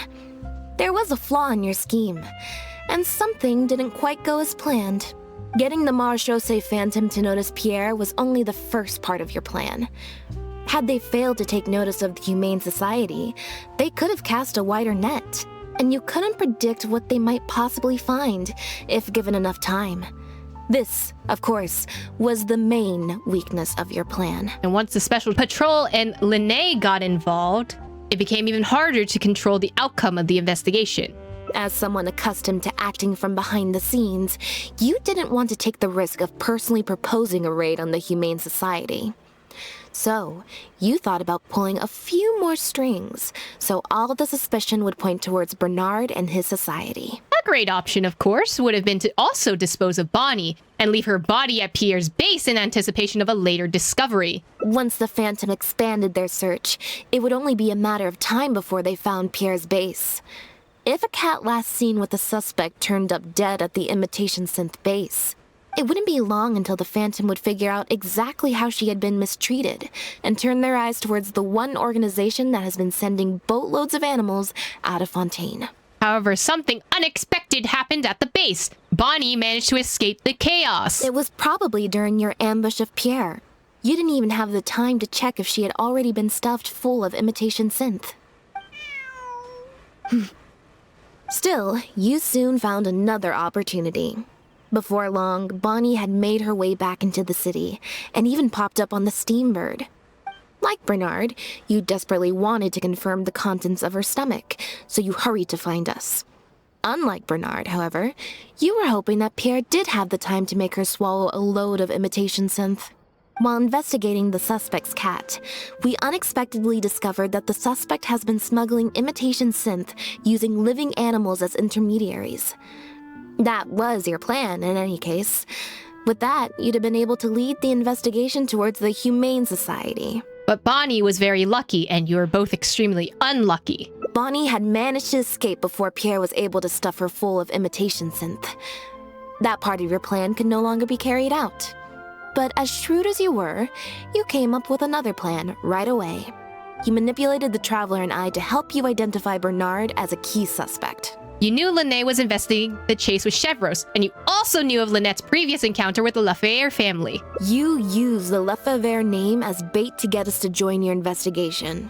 With 2 extra bodies around, the Special Patrol is sure to soon take note of the strange event of Bernard somehow having a reason to look for Pierre's cat. So, what you're saying is, I went to all that trouble just for the chance that you might put forth the suggestion that would lead you down the wrong path. Of course, you did far more than that. Just now at Lumiduce Harbor, were you not the person who highlighted the suspicious activities of the Society? By showing us the port's travel logs. Oh, You even highlighted the Society's activities during your compilation of the logs, so they'd be immediately visible to anyone examining the records.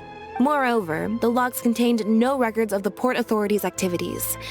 In other words, Your activities. and what are you trying to suggest with that? I am insinuating that you had plenty of opportunities to transfer the raw materials for imitation synth from the harbor to a boat, and then sail over to the meeting place full of floating barrels. Once Bernard had placed the animals in the barrel, you'd open the lids and dump in the raw materials.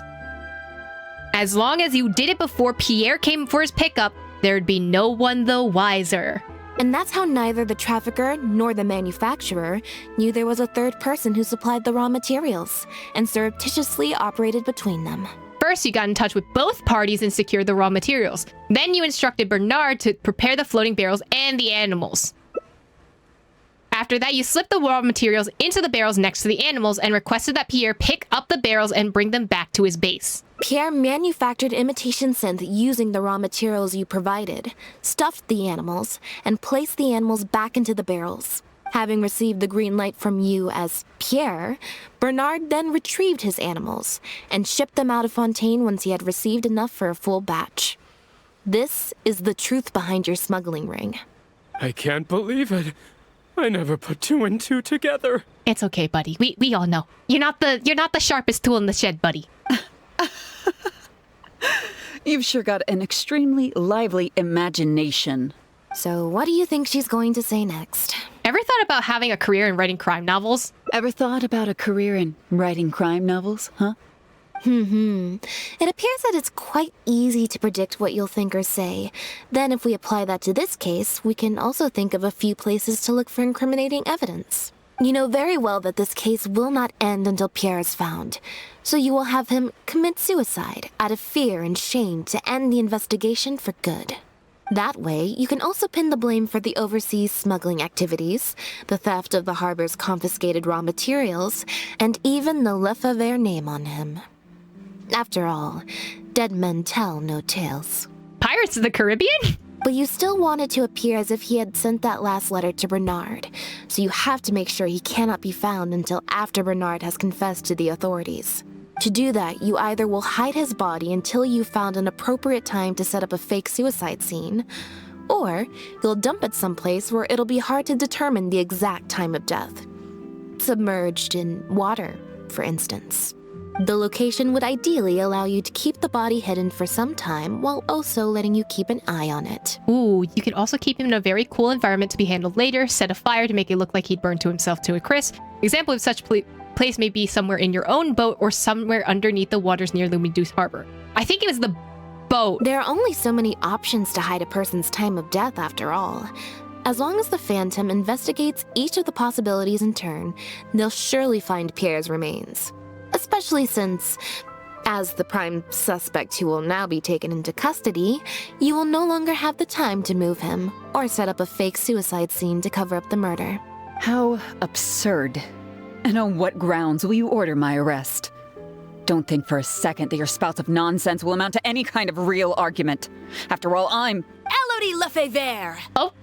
As the captain of the Special Security and Surveillance Patrol, I hereby declare you as a suspect in the case. If you have any objections, you may raise them later during interrogation. Tivrus, Lene, you're here too! That's right. We received a message from Lumiduce Harbor that you were going to investigate the Humane Society. We didn't expect to run into you at such a critical moment. While at the harbor, we noticed something else extremely interesting. Apparently, you often used all kinds of excuses to swap your shifts. And if one were to match the times of your shifts to the activities of the Humane Society and those of certain foreign ships, they'd find them to be an exact match. That's just a coincidence. Yes, I'm sure you have already thought of a dozen different ways to explain away the suspicious activities, but as far as evidence goes, that should be enough to warrant taking you into custody. Don't worry.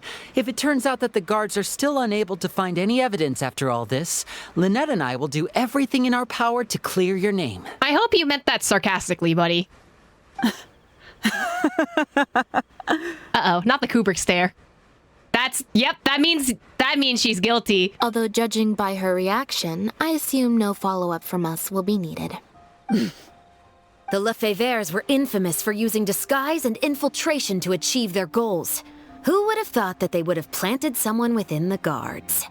Judging from the timeline, they likely arranged for you to enter the guards before the fall of the clan. But they probably didn't expect you to turn it to your advantage and use your job to save yourself during the purge.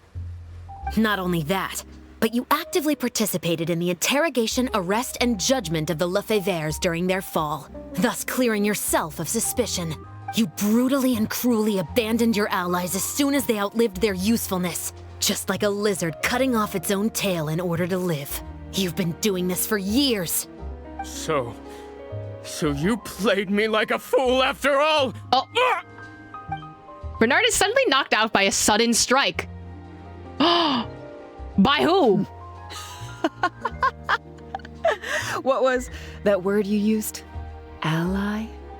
You think that someone as foolish as him is worthy to call himself my ally? Oh, so you're admitting it, though. They were worthless scum. All of them. Not just Bernard and Pierre, but those Lefevres, too. They always just saw me as a tool.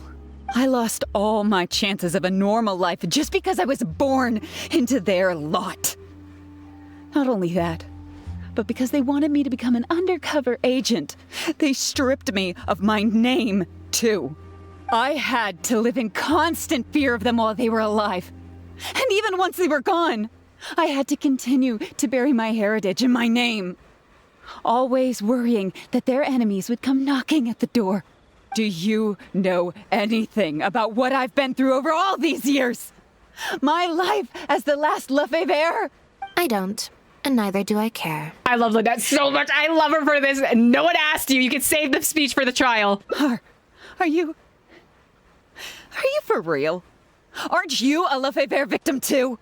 Elodie, you're the only one still living under the shadow of a name. That's enough. Keep your hands where I can see them and do not resist arrest. If you have more to say, save it for the interrogation room. What a joke. What a joke! Hey! She got a bomb! Don't come any closer! What's that? The device seems a bit odd. Small device that Elodie took out appears to be very crude as it's made from paper mache. You know what this is? I've secretly planted loads of explosives in the Humane Society. Just one step closer and whether they're cats, dogs, or just unlucky human employees, they'll all be blown up into smithereens. Oh, she's crazy. Oh. Surely you bunch of goody two-shoes won't let that happen, right? I mean, I'm pretty sure it'd be very easy to knock that out of your hand, especially if you're holding it so high in the air. You don't have a lot of maneuverability. Oh. Oh, no. Deception assists Lynette with deceiving Elodie. Launch a sneak attack on Elodie while she's distracted. Try to convince Elodie to surrender or help Chevros to intimidate. Intimidation is not going to work. Oh, God. Persuade. I don't know if persuasion will work. I'm gonna roll a stealth check. Yes! Okay. Stealth check. Let's go. Stealth check. Without waiting for Elodie to finish her threats, you and Lynette strike as one. What? Easy. Hey! Don't do anything stupid! Guards! Gardamex! Before Elodie can finish giving her command, she's subdued by you and Lynette. Easy. Bonnie, did you knock out the bad person? Good, Bonnie. What a good cat. Phew. So I was right after all. It's easier to deal with the person causing the problem than the problem itself. And what about the device she had? This is it. Looks like it's just a toy. So she really was just bluffing. Guess that's probably why she suddenly flipped and knocked out Bernard. He probably knew that there were no explosives at the society. She also pretended like she had a villainous breakdown, as if she had no choice but to kill to escape her life. Well, given that she never even showed her face to Bernard and Pierre, I had my doubts that she'd have gone to the society in person to plant explosives. Thank you for your help, everyone. I'll take them back for thorough questioning and find someone better to take over the Humane Society. I might need a few statements from everybody. Would you be able to come with me? If statements are all you need, can Linny provide them on my behalf? She still doesn't want to talk to people. Honestly, you're such a mood. I still need to go back and explain some things to the crew. I also had an appointment with the Traveler before we got interrupted. Oh yeah, we were supposed to get tea. It's okay, you can put that off, it's fine. Elodie really thought she was cooking against 3 vision bearers and a Traveler. No, literally! She was cooking nothing! Oh! Seems like I already forgot. You mean when I said I could stop by your place? What did she say again? I knew what she was gonna say. Ah, so you do remember. Yes, I invited you to come over to our place. Once I'm done talking with the troupe, I'll make a nice cup of tea and bring Bonnie to wait for you outside of my door. Oh, Bonnie. Recharge with Lynette. Oh. I'm sorry. The way that they're lying on the ground is crazy. You can leave the rest of this to me. The other guards will be joining me shortly. Don't worry, they won't have another chance to escape. There's still a few things I'm curious about, like the way that Elodie's hat is clipping through the ground. The materials have many other regular uses outside of being used to make imitation synth, so they're not immediately subject to being confiscated or destroyed. The harbor would usually just seize them for some time while the customs paperwork is filled out and approved. If approved, they'd be let through, and if not, they'd be returned to sender. Elodie probably used her position to replace a portion of the shipment with something else before sending the whole shipment back to sender. Given that the foreign merchants who sent in the shipments were probably working with her in the first place, they likely just never reported the difference in what they sent and what they received. We will, of course, continue to investigate the rest of the details of this case. Now that we've caught Elodie, figuring out the whole scheme should just be a matter of time. What do you say for the other line? You can leave the rest of this to me. How did Elodie get her hands on the raw materials?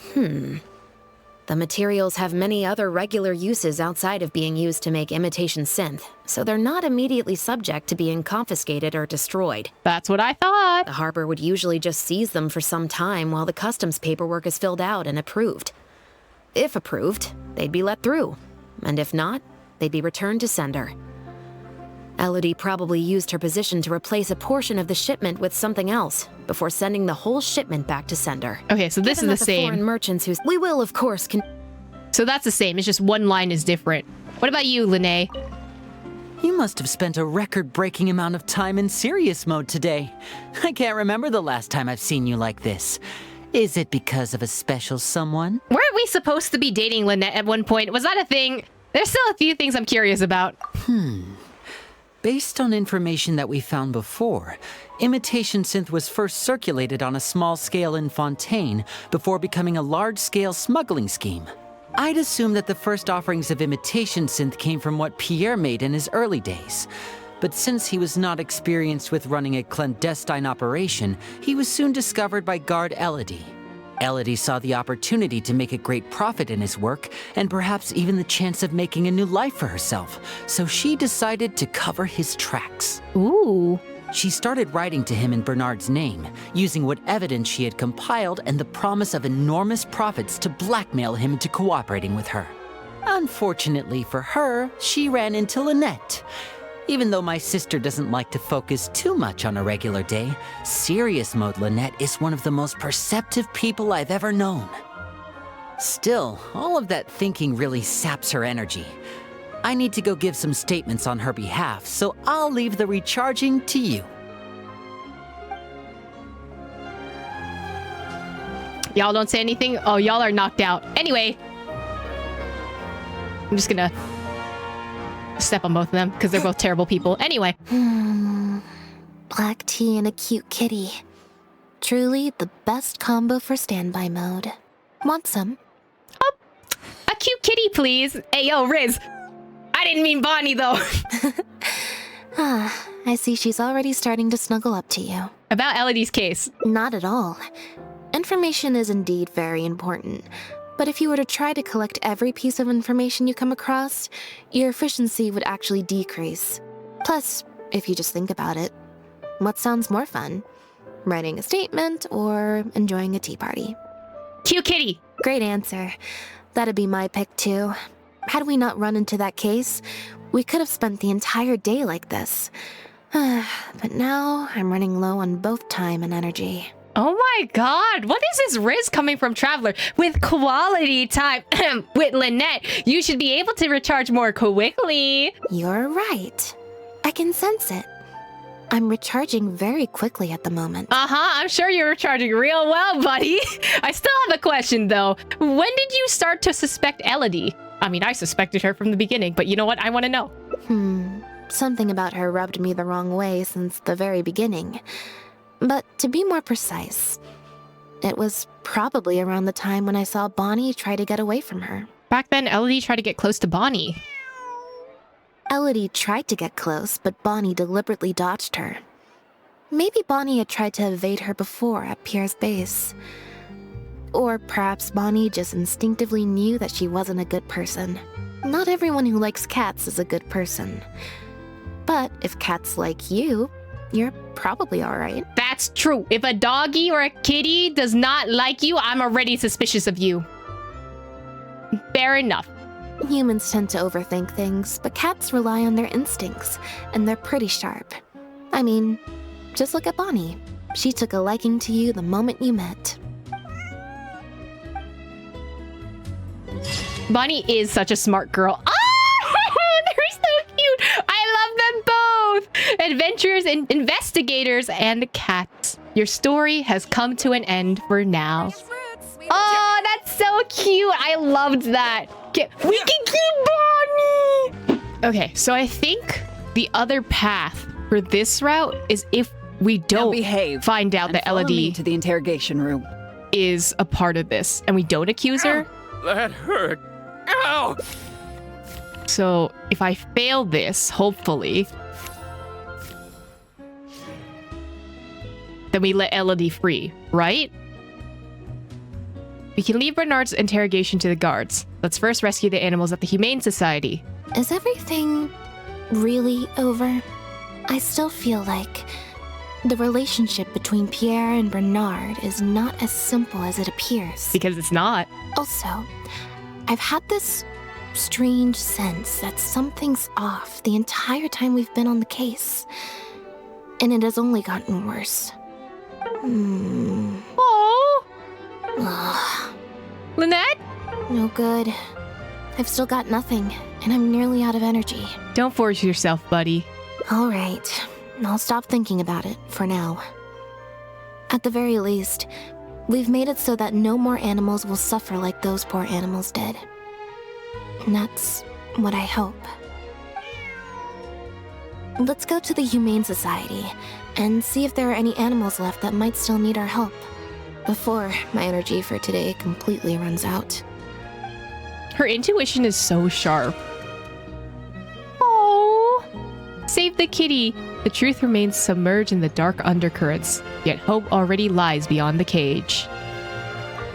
That's so cute, but I feel so bad that Lynette ran out of energy because we didn't solve it correctly. Oh no! Okay, so there seems to be two routes here. I do know one of them was to go to the party, and then the other one is maybe something else. So we can either choose gacha, or at least it gives you the other options for the routes. What if you do neither of them, actually? Huh? If it's that urgent, someone would have come looking by now. This applies to both your troop and Bonnie's owner. What you're saying is, since nobody's come looking, I can just keep hanging out with Bonnie for a bit longer? I mean, there's nothing stopping you, really. Is that really okay? Look at it! Persuasion check. Well, Bonnie sure seems to like that idea. 19! That works! You make a good point. Well, we can just stick around here for a while then, so if anyone does come looking for you, they'll find you. Okay, well, assuming Bonnie hasn't strayed too far from where she went missing, there's a chance we might bump into her owner in either the Steambird offices or the restaurant. So, stick around here in standby mode? Yeah, that suits me. Well, if you're going into standby mode, shall we find some cat food? Oh, good idea. Bonnie's definitely hungry. If we're getting cat food, shall we get some snacks for us too? May as well. We could be here a while. Well, let's find a place to chill. When I was trying to find somewhere I could space out earlier, collect my thoughts, I figured the cafe might be a good shot. Cafe date? That'd be cute. Alright then. Plan of action, spend the whole day spacing out. In standby mode. Oh! doing nothing is the most happiest thing. Is so cute. That's so cute. Look at the little kitty. Look at Bonnie. He's so cute. I think you should head back to the drinks reception. Back to the drinks reception. I mean, clearly you don't want to go. You could just... Nope. I said it was your decision. I'm not gonna waste any more energy dragging my feet. Besides, the drinks reception is technically part of the job as an official publicity event. So, if I bail on it... You'll feel guilty inside? I might get sued for breach of contract, and that would be a huge pain in the butt. Yeah, listen, don't break your contracts. That's actually pretty bad. One other thing. Do you want to come with me? If you're free, I mean. Sure, then you'll have at least one friend there. Mm-hmm. Thanks. Poor Bonnie. We'll never find out. There you are, Lynette! Where did you disappear to? Leone and I have been looking everywhere for you. Wait, where did you get the cat? Why are there two of you? I found her outside. Do either of you happen to recognize her? I don't think so. Could belong to one of the guests, I suppose. She sounds a little bit like Julia Gu. I wonder if that's her voice actor. Fair enough. It was a long shot. So sorry we couldn't help you, Lynette. Don't worry. We'll ask around for you. Leone's probably just being forgetful. Maybe you could leave her with us. We'll take her to the reception desk and see if they know anything. And if not, we'll just keep looking. Sure. I would help, but I'm a little preoccupied. Sorry to dump this on you. It's no trouble at all. We're happy to help however we can. Also, if it's no trouble, I mean, could we maybe get an autograph? And maybe a photo too? Fans, ayo? Leone! You can't spring that on her now. Not while she's working. At least wait until the event's finished. I mean, if this is the only shot you'll get, you might as well take it. One last thing, Lynette. Director Mary is looking for you. We'll take the cat to the front desk now. See you later. You're so popular! I'm not usually required at these kinds of events, so I don't even have an event mode. Alright, guess I'd better go see the director. It's okay. You don't have to be an extrovert if you don't want to, buddy. Spectacular choreography, a masterpiece of mise-en-scène, and the performance, oh my, groundbreaking, dripping with, je ne sais quoi. My congratulations on another magnificent show, sir. We just dropped so much French, and only one of them has to do with film, so... Yes, I, for one, was particularly captivated by the clearly allegorical narrative undertones. The Lost Puppet shines a spotlight on the impact of technological advances in our modern society, particularly as they relate to changing modes of emotional expression and the challenge of mutual intelligibility. That's a lot of big words, buddy! Such a pioneering work, so far ahead of its time. A tour de force of avant-garde theater. I can already see the headlines of tomorrow's newspapers. They will certainly be singing your praise, Director Mariyu. But it was a group effort, of course. To convey emotions in a silent show with no facial expressions, the entire cast had to go above and beyond. Everyone truly outdid themselves. Speaking of the cast, Jillian, another strong performance from you in Director Mariyu's latest show, as of course we've all come to expect from your numerous successful collaborations to date. That's quite an overstatement. I've only ever played supporting roles. On that point, you stated a few months ago in an interview that you were looking to secure a leading role in your next show. What led you to the decision to stay in a supporting role this time around? Probably not getting casted as the lead role, huh? You can't... Homie, you can't just choose whether or not you're gonna be the lead role. That's not how theater works.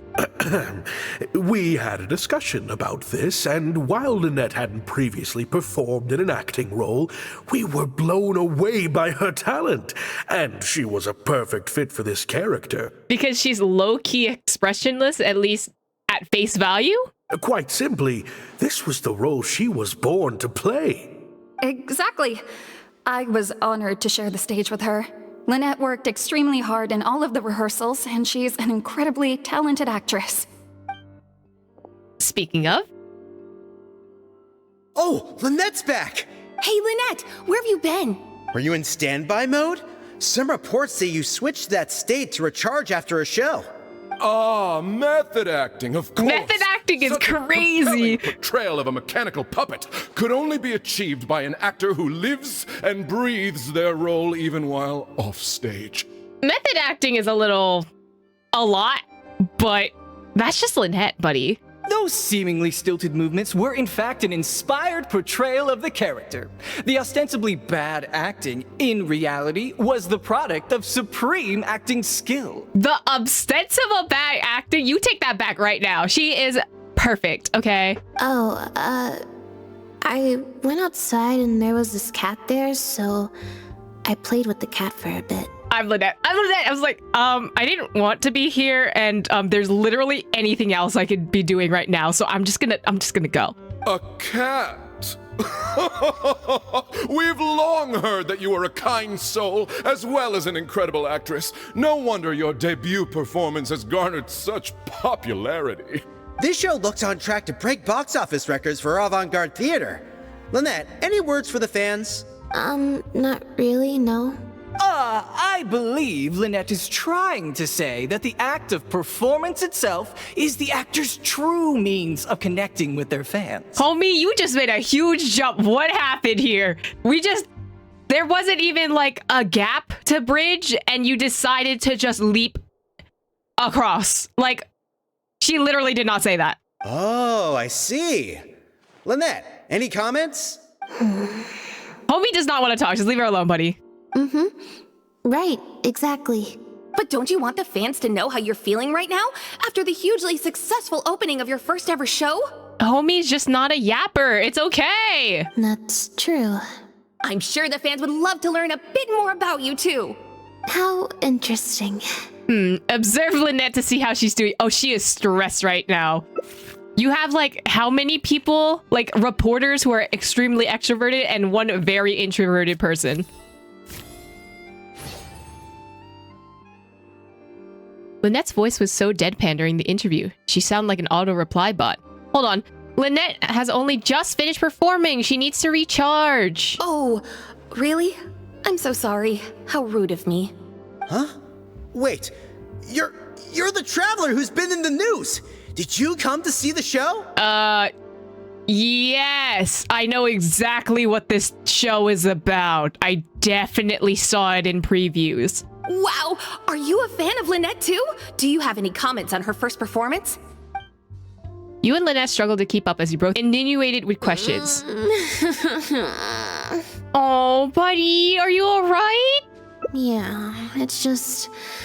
Turns out, even with you here to share the load, I can't cope with this stuff, even in tea party mode. Tea party mode? It's a power-saving mode for participating in conversation at tea parties.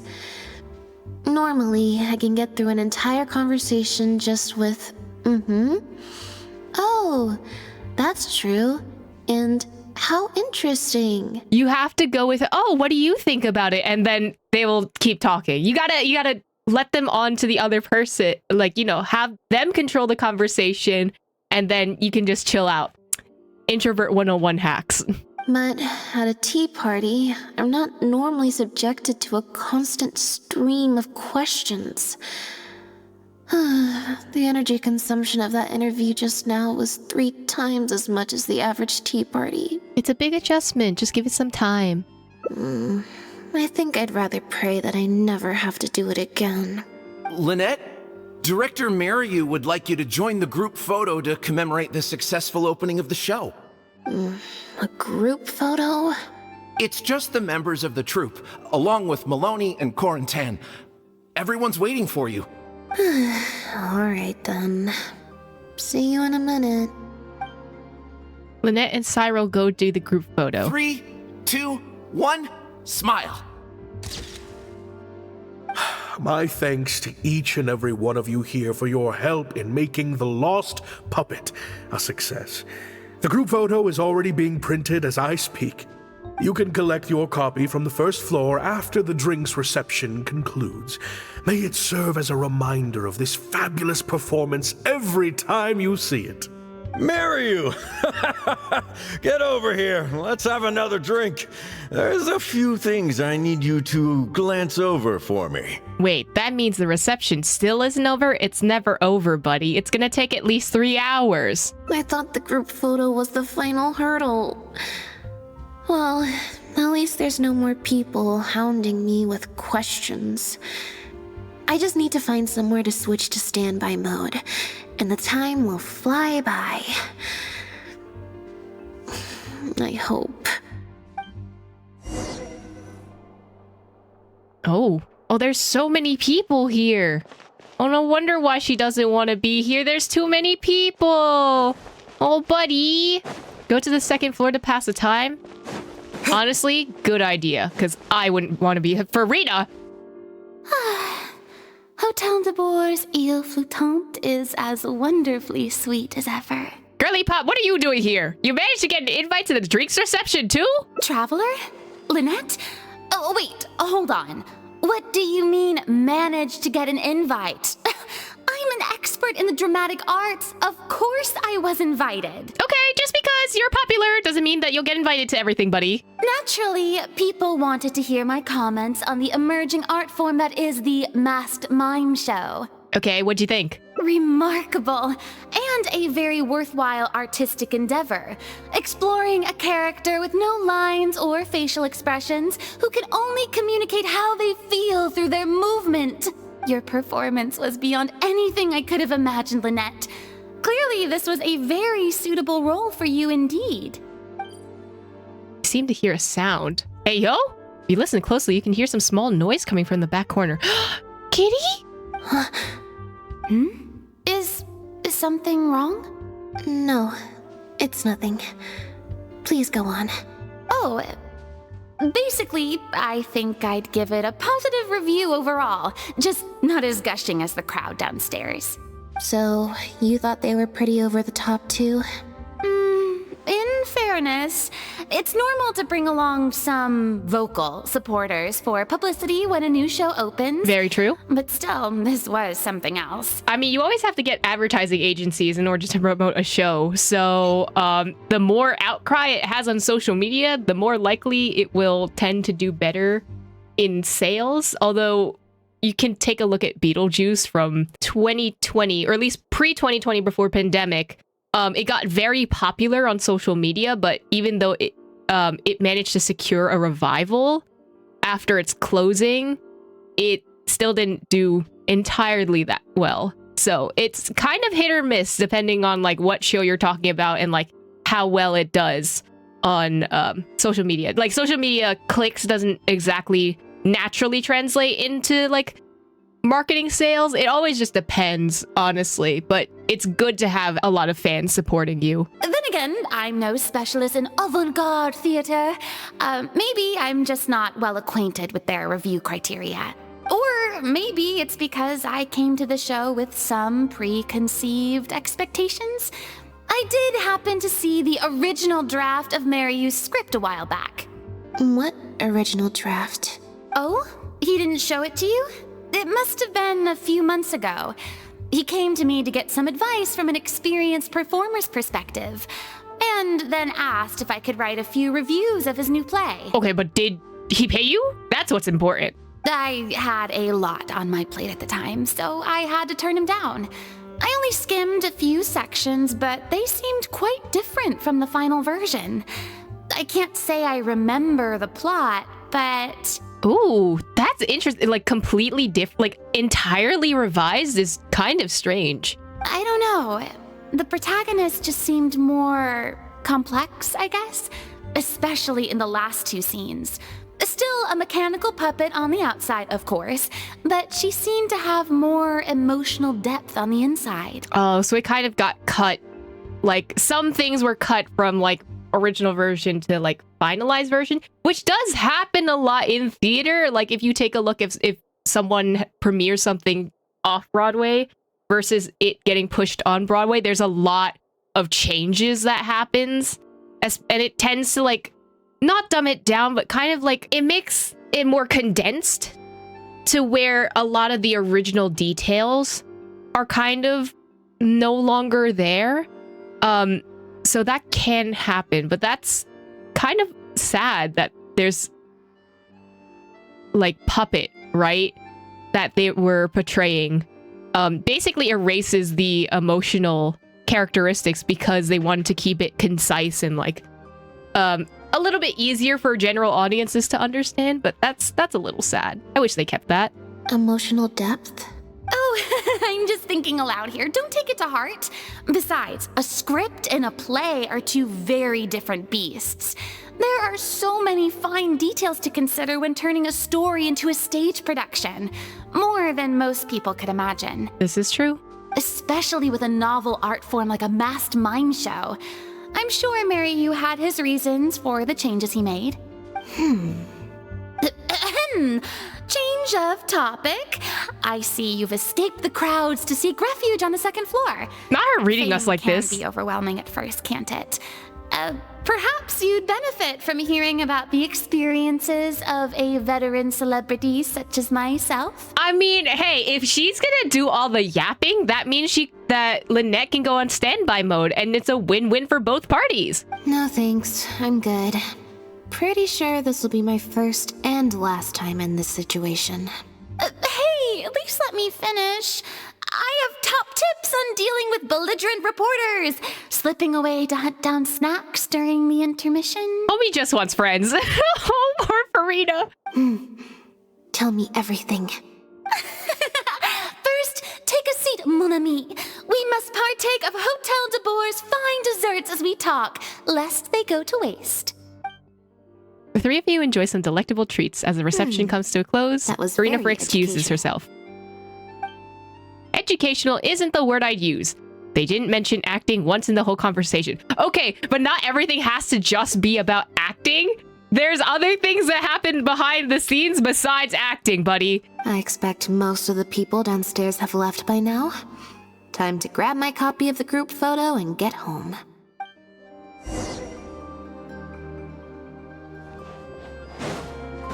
Oh, it's kind of quiet down here.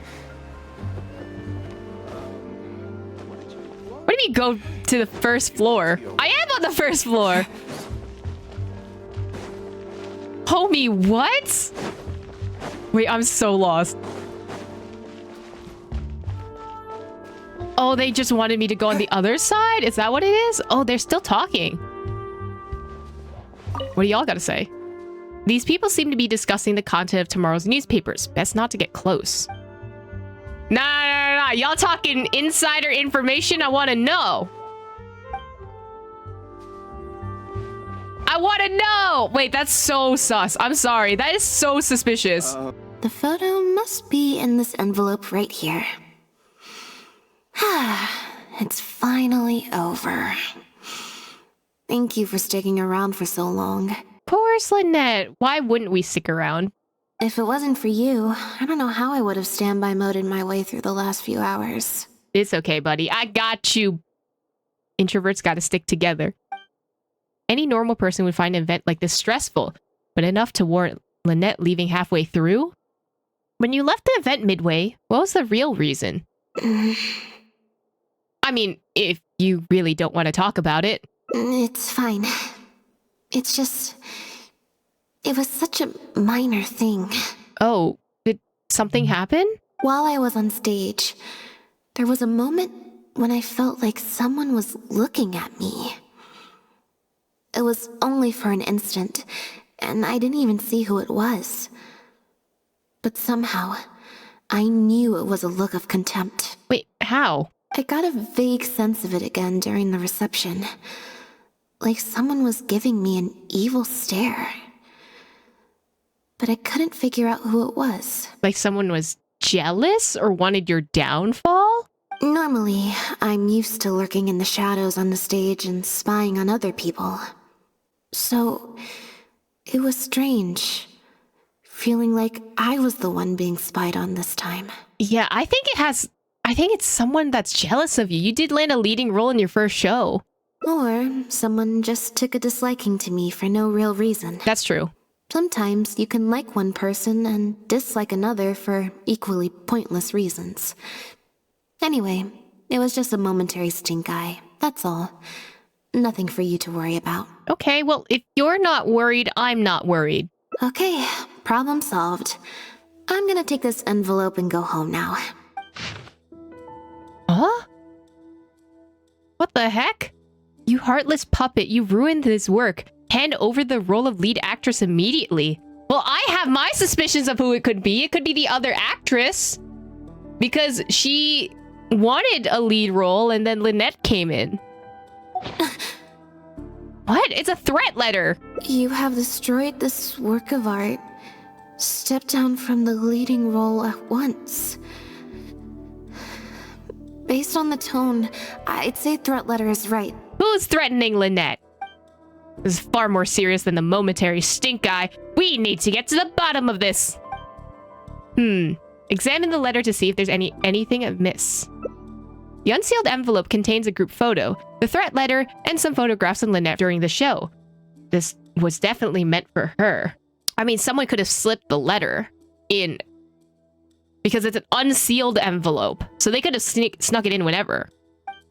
The letter demands that Lynette step down from the leading role, but stops short of saying what will happen if she doesn't. Neither of us recognize the handwriting. It's messy. Perhaps to cover their tracks? Or perhaps this person just has messy handwriting. Or they were writing it so fast that they couldn't make their handwriting neater. Think back to what was happening on the first floor while we were taking some time out. There were a lot of people downstairs at the time. Any one of them could have slipped the letter into the envelope. All of the envelopes were left on the table on the first floor, but nobody was tasked with watching them. I could ask reception, but it's unlikely that they saw anything. It had to be one of the cast members in that case, because they would be the ones that were left behind during the photo, right? I don't think we're gonna find any more clues here. Shall we ask Mario what he thinks of "You have destroyed this work of art"? Yes, let's. Whatever destroyed means, it could have something to do with the original script that Farina mentioned. Also, I'm gonna have to ask you to stick around a while longer. I would be an awful friend if I abandoned you at your time of need. I can't believe how well the whole Lynette's debut acting role thing worked out. Even the avant-garde box office is lapping it up. What? How could I ever have doubted you? If you hadn't stuck to your guns and kept sending those invitations, this opportunity would have passed us by. See? I told you. All the times she'd refused in the past were all the more reason to keep inviting her, because it turns into a big talking point. I don't like that. So you're saying that you don't take no for an answer? That's really suspicious of you as someone who works in the theater industry or like the arts industry in general. Can you imagine if you'd gone with Jillian? You'd have been lucky to get half the ticket sales you've ended up with. True. Well, Jillian still needs to get a few more productions under her belt.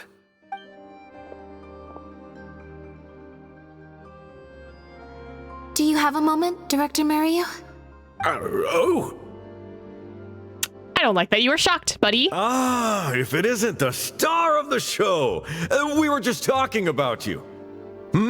Oh, and is that the legendary traveler with you? Yes, I'm famous. I know, but this is about Lynette. Can we move along? I'm guessing you're here to discuss the show with the director? Oh, you're a talented and hardworking actress, Lynette. It's no wonder you're getting such rave reviews. I'll leave you artists to discuss your work in peace. Maryu, make sure you give your star performer and her friend your full attention.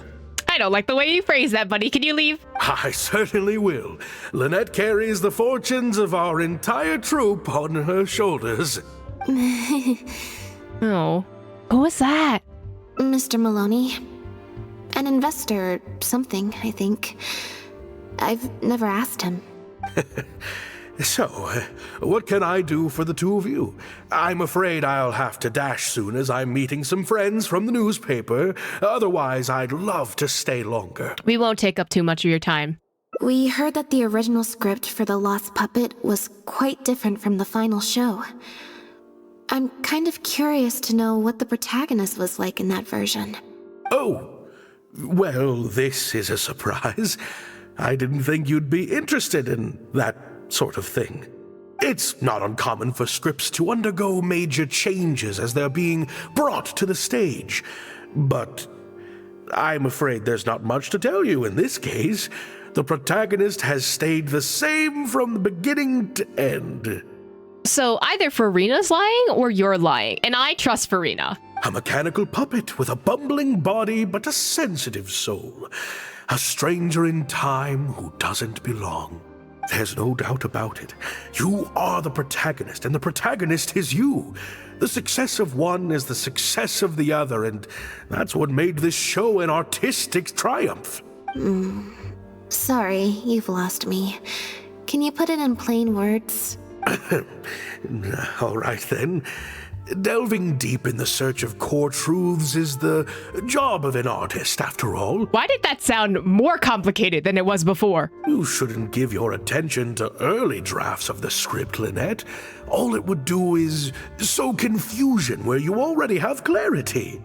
I mean, isn't it good to find other resources and see how the original script has evolved into the current script? Like, there's a lot of things that can be told through omissions and additions in writing. So, I don't know about that. The current script is the final version because it is the best version, and your performance best brings that script to life. Why, if it weren't for you, I doubt any audience would give our show the time of day. Okay, then how do you explain this letter? What letter? Oh my goodness! Yeah, how do you explain the letter? Destroyed this work of art?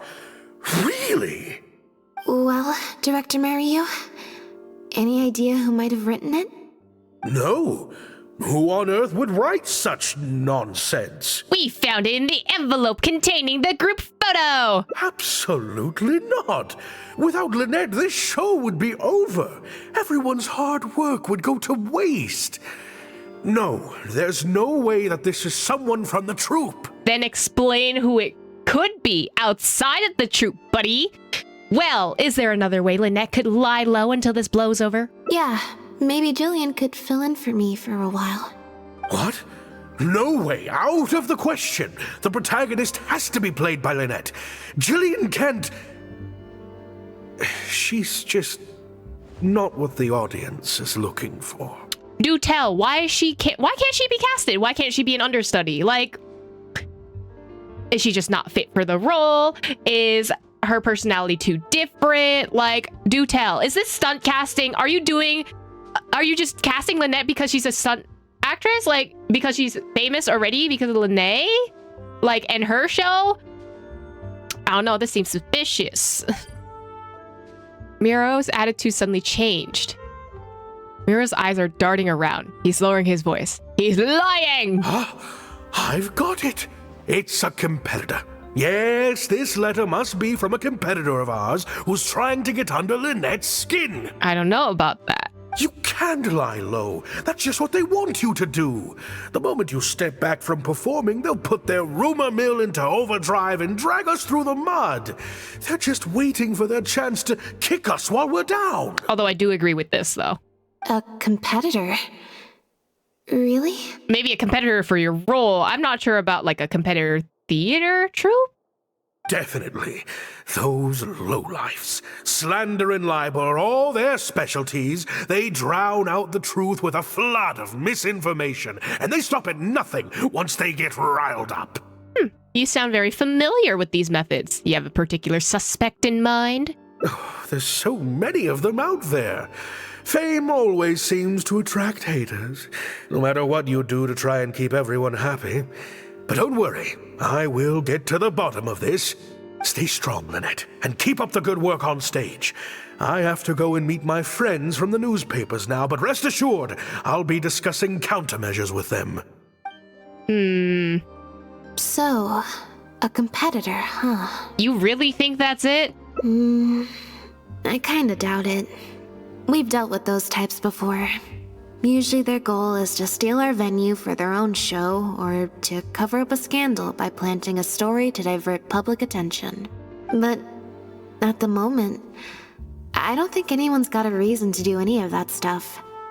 Let alone pull a stunt like this. A threat letter is quite extreme. Also, like, this show just got popular. Like, if it was already going to be popular before, I can see why a competitive theater troupe would have the incentive in order to, like, try and talk down Lynette. But this seems more internal. Besides, when I felt that evil stare, I'm pretty sure it was coming from somewhere backstage. So that rules out a lot of people. I'm actually more concerned about Mariyu. When I mentioned Jillian, his reaction was pretty unusual. So you noticed that too? Especially since Maloney mentioned that the initial plan was to cast Jillian as the lead. Sounds like there was an original protagonist as well as an original script. I should probably go talk to her. Not that do you know where she lives? Like, is she not at the party still? Yep. She told me she lives in the Flow of Sandra. Lynette? What are you doing? You're not welcome here. Okay, that's a strong start. I've been to the Flow of Sandra plenty of times before. This is the first I'm hearing about me not being welcome. Things are different around here. You might be used to a crowd of bootlicking morons fawning over you wherever you go, but not down here. We know what you are. A cat girl? Like, I don't know. Bootlicking morons? She got a bone to pick with you, I guess. I don't know. I've never met this kid before. Gina, stop that! Go home now! Jillian! No buts. How many times do I have to tell you? That had nothing to do with Lynette.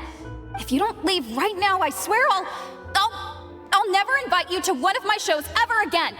Jillian!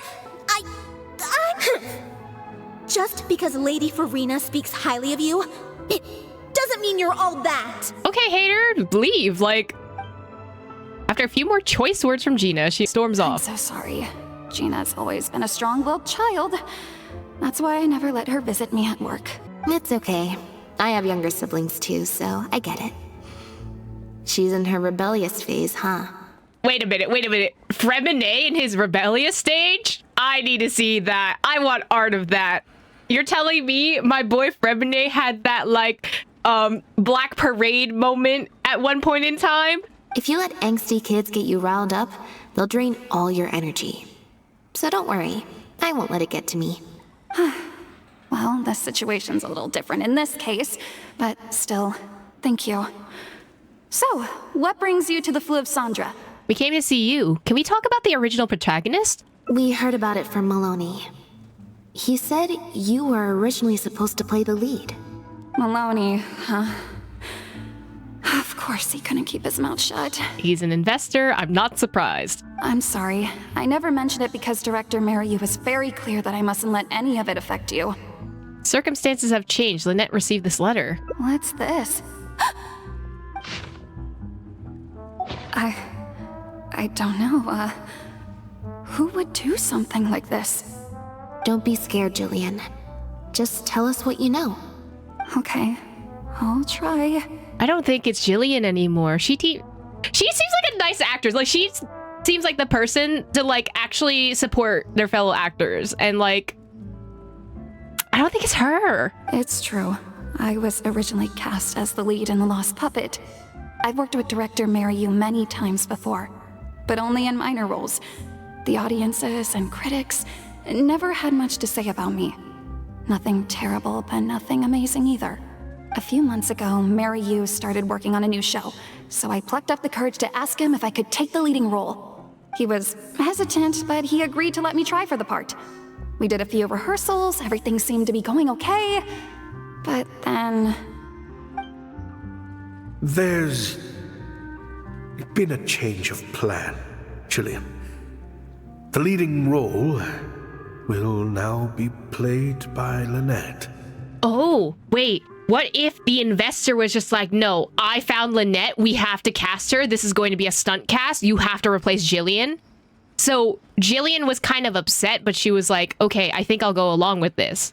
But what if Mary Yo was the person that wrote this letter? Lynette? But she always turns these things down, doesn't she? And that's why we cannot afford to waste this opportunity. Jillian, I understand how you must be feeling. But Maloney and myself have to do what's best for the production as a whole. Next time, the lead will be yours. I promise. I was incredibly disappointed at first, but I also know full well that I don't have Lynette's star power. Without Lynette, how could we ever convince people to pay money to go and see a masked mime show? And if the show was a flop with me in the leading role, how would I answer to the director and the rest of the cast? Then, I got to meet you on stage and found that you're really down to earth, in a way that not many celebrities are. You were kind to everyone, and your performance wasn't bad. Whatever disappointment I had left at that point, I certainly wasn't about to take it out on you. Oh, Jillian's really sweet. I'm sorry I accused you. By wasn't bad, you mean it wasn't great either. So, I'm guessing Mariu changed the script to simplify the protagonist, make her a dumbed-down version of the mechanical puppet that I could actually play. He did make some changes to the script, yes. Oh, that's really disappointing. Oh no. How do we get our hands on the original draft? Who currently has it? Jaik, one of the other actors. He likes to collect Dr. Mariu's old drafts because he hopes to be a director himself one day. He also lives nearby. I can arrange for you to meet him at the tavern. Makes sense. I always see him talking to Mariu. Alright, see you at the tavern then. Ooh, if we're introducing a new character, maybe they're also the person. I'm not sure. It's either Mario or this new person now, especially because he handles the old scripts. Maybe one of them is in love with Jillian, and then they were upset when they didn't get the lead role, so they were just like, nah, you stinky Lynette, you shouldn't have this role. Jillian should. After waiting at the tavern for a while... Sorry to keep you waiting. You're good, don't worry. Jillian brought me up to speed on the situation. I'm here to help however I can.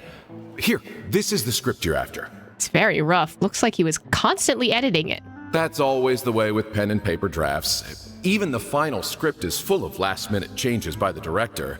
There should be a cleaner copy of the original script in here somewhere.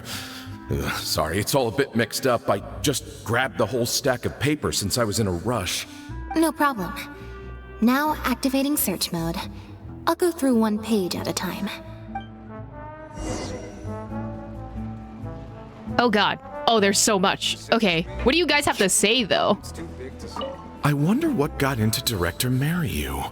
Maybe he's been quietly struggling with something. I think maybe it's Mariu now, because I don't think... You are too happy to go along with this situation, and you also didn't comment on anything. So it might be Mariu now.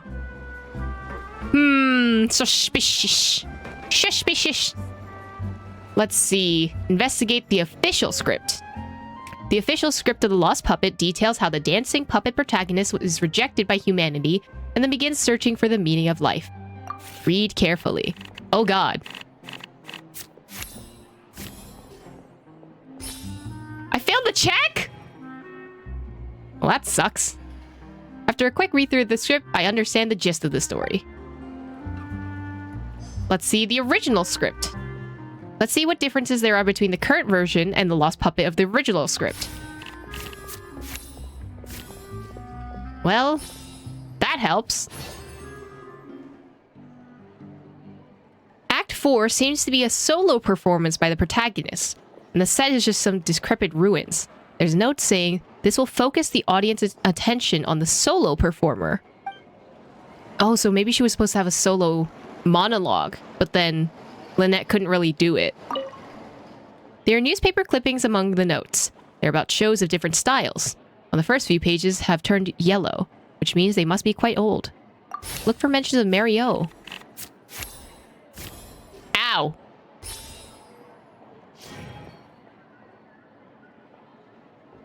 Skimming through the early newspaper clippings, none of the headlines mentioned director Mario. More recent years, there are many reports praising Mario as a forward-thinker director, one of the great hits of his era. But he had to come from somewhere. There shouldn't have just been nothing. That seems incredibly suspicious. Just say what you mean. Ooh, investigate old drafts. These scripts seem to be Mario's older works. Some photographs of live performances are attached. 15? Okay, that worked. The photos from recent years show fancy venues and polished sets, but the earlier photos showed much humbler venues. I mean, everyone had to start somewhere. The cast list shows that in recent years, Mario has collaborated with many famous celebrities. Their acting chops are disputed. Maloney is listed as an investor. Hello? There we go. Investigate manuscript. Mario's original script was littered with amendments. It's practically illegible. Okay, let's hope for the best. Ow! Nope, can't read this at all. Wow, that was so short. The protagonist returns to the ruins where she began and performs a dance in honor of her deceased companions. She dances until her joints have rusted stiff and mechanical parts are falling from her body. Yep, that's not something a novice could hope to pull off after just a few months of rehearsals. Basic plot is the same. She loses the ability to dance due to wear and tear of her circuitry. But there's much more emotion behind this scene. The memory of her former companions coming to peace with her life. The simple set and solo performance meant the lead actress has to carry the whole scene herself. It's a much more demanding role than the final script. Frankly, I think that the original script is much better, and the original lead is the best fit. Jillian, shall I go tell Mariu to put you back in the leading role? What? Are you serious? But the next show is at the Opera Epiclese. It's such a huge opportunity.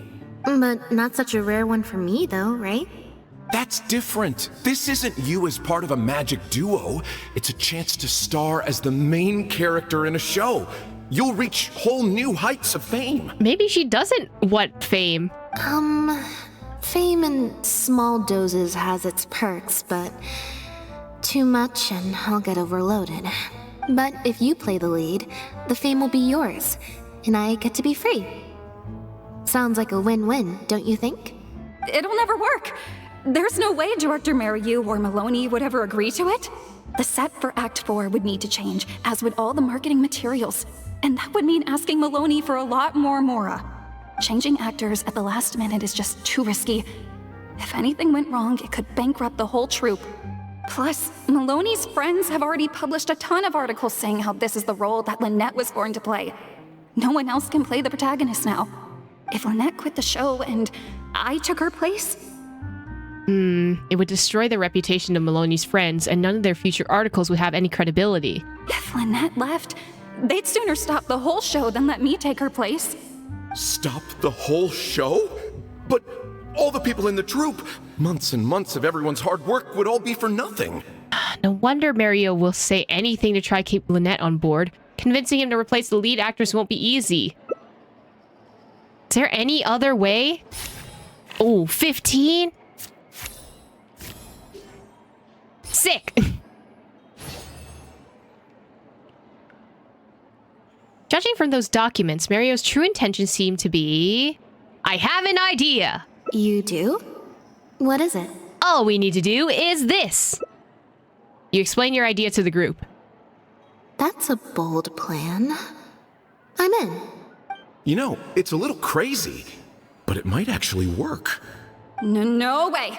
It's not worth taking such a huge risk just for a chance to be in the spotlight. We're literally wanting you to be in the spotlight. Come on, buddy. Jillian, you said before, whatever disappointment I had left, I wasn't about to take out on you. In other words, That disappointment is still there, but you've kept it bottled up inside. Be honest. You still hope to play the leading role, don't you? But the thought of putting so many people out just for my sake? You think they'd be put out? That's not how I see it. Jillian, you were more dedicated than anyone during the rehearsals for the original script. We all saw how hard you worked for this role.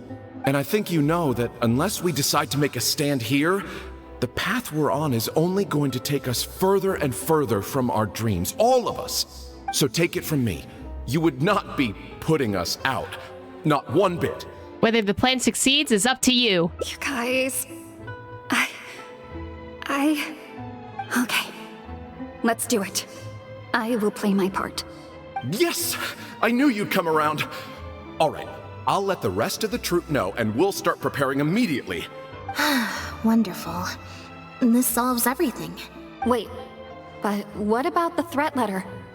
Do you have any idea who sent it? I have an idea. As long as we stick to the plan, I'll give up the lead role, so it won't matter anymore, right? But surely you want to know who it's from. If they're out there and no one's keeping an eye on them, what if they come looking for you? I mean, wouldn't Father come and, silence people or something? Especially because Lynette's part of the House of the Hearth. I doubt they will. It's supposed to be a threat, but they didn't even say what would happen if I don't meet their demands. Plus, the handwriting is kinda childish. Doesn't look like a professional intimidator to me. That's why I'm kind of curious if it is Mario, because, his handwriting was already messing in the manuscript. Saying that his handwriting is kind of childish kind of fits that description as well. Who knows? Maybe it was just a fan of yours having a moment. A fan? Of me? I mean, listen, people do be shrimping out here, so... Maybe there's someone out there who really appreciates your talent. Even in the supporting roles. Could the letter be from one of Jillian's fans? Oh. Check! Oops. I don't think there's any solid evidence. Unless it's that kid. It could be that kid. It's getting late. We should be leaving. So suddenly. Come on. Oh. Lynette grabs your hand and leads you out of the tavern. Oh, you want to talk to me. You seem to hear a sound. You notice the faint sound of sobbing in the corner as you're leaving the tavern. I'm such an idiot. Is that the kid? Sorry for manhandling you. You looked like you were seconds away from figuring out who sent the letter, so I had to act fast. Actually, I have no idea. I think it's the kid now. I think that was her voice. It was Gina, Jillian's sister. Just because Lady Farina speaks highly of you, it doesn't mean you're all that. I'm so sorry. Gina's always been a strong-willed child. That's why I never let her visit me at work. Farina hasn't released her official review of The Lost Puppet yet, which means Gina disobeyed her sister and secretly came to watch her at work. I guess she must have snuck into the drinks reception and overheard our conversation with Farina. She idolizes Jillian, both as an older sister and an actress. And she watched as the dream role Jillian had been waiting to play for so long got snatched away from her by some amateur who's never acted before. To make matters worse, all the critics were hailing this amateur as a perfect fit for the role. And even Fontaine's former biggest star was praising her abilities. It was too much of her to take, so she wrote that letter in a fit of anger. Yeah, that pretty much sums it up. Aren't you gonna confront her about it? Like I said, getting angry at angsty teenagers is draining. Besides, if it was my younger brother or sister and they found out I'd been treated unfairly or had an opportunity stolen from me, they'd definitely do something far worse. Yeah, they probably would. I can imagine. I was in Jillian's position once. Back when Linny and I were starting out, before we got famous, we just had to take things a day at a time. Doing our shows, slowly trying to build up our reputation. So I can understand Gina's frustration. Still, she could definitely use some pro tips on how to write a threat letter. What, you're gonna teach her how to write a threat letter? No wonder she's so hostile towards you. She must have been the one giving you that evil stare, right? No, the way she looks at me is indignant, frustrated, but not malicious. Plus, she didn't even try to hide how she felt. Whoever was giving me that evil stare was backstage. Blending into the crowd at a drinks reception is one thing, but trying to blend in backstage, where everyone's on high alert waiting to be called on stage, would be a lot more difficult. This is very true. We'll find out who it is before too long. In 2 days' time, at the next show, I think it will become very clear. I think I know who it is too. On that note, guess I'll see you at the Opera House. Bye for now. See ya, Lynette. Oh, you're here! Lynette and Jillian are busy getting ready, so please come with me. You follow Shakis into the Opera House. Act 1, in the ruins. That puppet in the middle, is that Lynette? She's so pretty. It's starting. Keep your voice down. The protagonist, a dancer, has been abandoned in some ruins. She suspects it's because of her health condition with her legs, which has only affected her ability to dance. But then she finds other abandoned puppets who look just like her. Only then does she realize her illness is just a mechanical breakdown, and she is just a dancing puppet. Wow, I thought it would be hard to follow, but in the end it was actually very clear. Even though her face was expressionless and she didn't speak the whole time, I felt like I could really understand how the protagonist was feeling.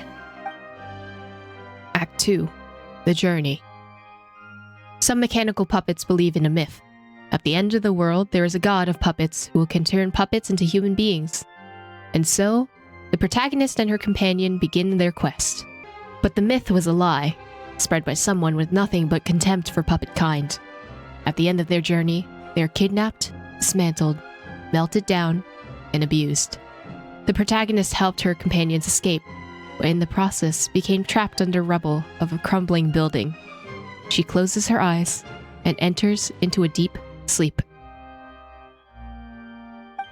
Director Mariu really is a master of his craft. And so is the actress in the lead role.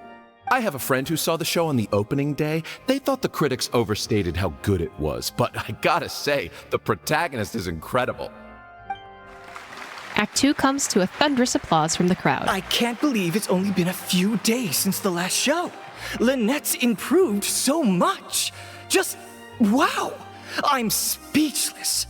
Words simply cannot do justice to the sheer excellence we witnessed from Lynette on stage today. Your penchant for the hyperbolic strikes again, Almery.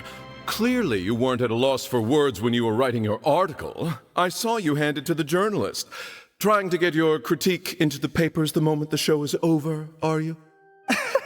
Well, you know how it is. The early critics get all the readers. Wouldn't you agree, Mariu? What's the matter? Cat got your tongue? The first half was a huge success. Even I could tell the acting was top tier. My apologies, Mr. Maloney. Please excuse me for a second. I need to have a little talk with my actors. Uh-oh, he knows something's up. Oh, very well. Hey, while you're at it, this might be a good time to talk future collaborations with Lynette. Uh-oh, he knows what's up. Are you guys sure this is gonna work? What if Director Mariu pushes back? We're already halfway there. We can't back out now. All we need to do is stick to the plan. What is this plan that you're so intent on hiding from me, Nothing! Director Mariu, I thought you were talking to Maloney and the critics. Corantan and Armory have both finished their articles. I went to greet them as a mere formality, but you seem to have availed yourselves of my absence during the first half to defy me. What have you done? Was that really Lynette playing the lead role? Well done, director. You saw right through it. Ta-da! Mirio hears Lynette's voice behind him. Beside her is the protagonist, without her costume and mask. Mariu? I was the one playing the lead role just now. I switched costumes and masks with Jillian so that I could be the protagonist's companion and stay out of the limelight. Lynette, Why on earth would you do this? You know my acting is amateur. The only reason I'm being seen as a pro, let alone a pioneer, is because you have critics supporting the show. But right now, there's a whole audience out there, and you have no hope of paying them all off. If they'd seen me in the leading role during the first half, they wouldn't be expecting anything more. But what happens now that they've seen Jillian in the role? If you force me to play the lead in the second half, they'll be wondering, why is the actress suddenly giving such an underwhelming performance right at the climax of the whole story? Or is this director not all he's cracked up to be? Is it because she's not a good enough actress to play the role? Were the critics wrong? These are just some of the questions that will be on everyone's minds during the second half. And those questions will follow them out the doors of the theater after the show ends. Do you think the critics will have any credibility then? There's only one way for you to save your reputation, and that's to keep Jillian as the lead all the way to the end. Absolutely not. I'd sooner announce that we're having technical difficulties and need to stop the show. So do it. Get mad. Get those people in the audience mad. You know how mad people get when there's technical difficulties at any show and they stop for like whether 10 minutes or like an hour? People get upset. If I keep Jillian as the lead for the second half, what do you think will happen in the curtain call when she takes her mask off? Everyone will see that we've changed actors. What will your fans think? They're only here because of you. And what about all the critics who support you? If we get on the wrong side of them, it'll be the death of the whole show. There'd be tickets to refund, fines to pay for breach of contract. The whole troupe's hard work would go down the drain. Don't you see how much this would cost us? You can't just take a job on a whim, then abandon your responsibility the moment you don't feel like doing it anymore. You're playing games with other people's hopes and dreams. Director Mariyu, please. You're not being fair to Lynette. Actually, Jillian, he's half right. I did kind of take this on a whim. But my responsibility here is making sure you get back the role that belongs to you. And I guess part of that responsibility lies with me, considering I badgered you into accepting the job. Well, look who finally decided to show up. Did you bring all the props? Sorry I'm a little late to the show. Work's been keeping me pretty busy lately. Lenny? What do you want? Do you think you can snap your fingers and make all my problems magically disappear? Yes! He's a magician. That might be a little tricky, but instead, I could make something else magically appear. Oh! What is this? What's this? A draft complaint letter, my contract, your legal fees, reimbursement for the tickets, and an advance on the penalty fee for breach of contract. Mr. Mariyu, I'm stepping down from the leading role, regardless of whether you choose to cancel the rest of today's show. If you do suffer unforeseen financial losses from this, you're free to seek damages as per the contract. And if you want to file a lawsuit, there's a draft here that you can use if you need it. Homie is prepared! Oh my god! What? I can't believe this. You're literally handing me a lawsuit against you with a straight face. Yeah. Of course. All this Mora, it's a pittance to you, isn't it? Must be nice to have the luxury of prior success and fame.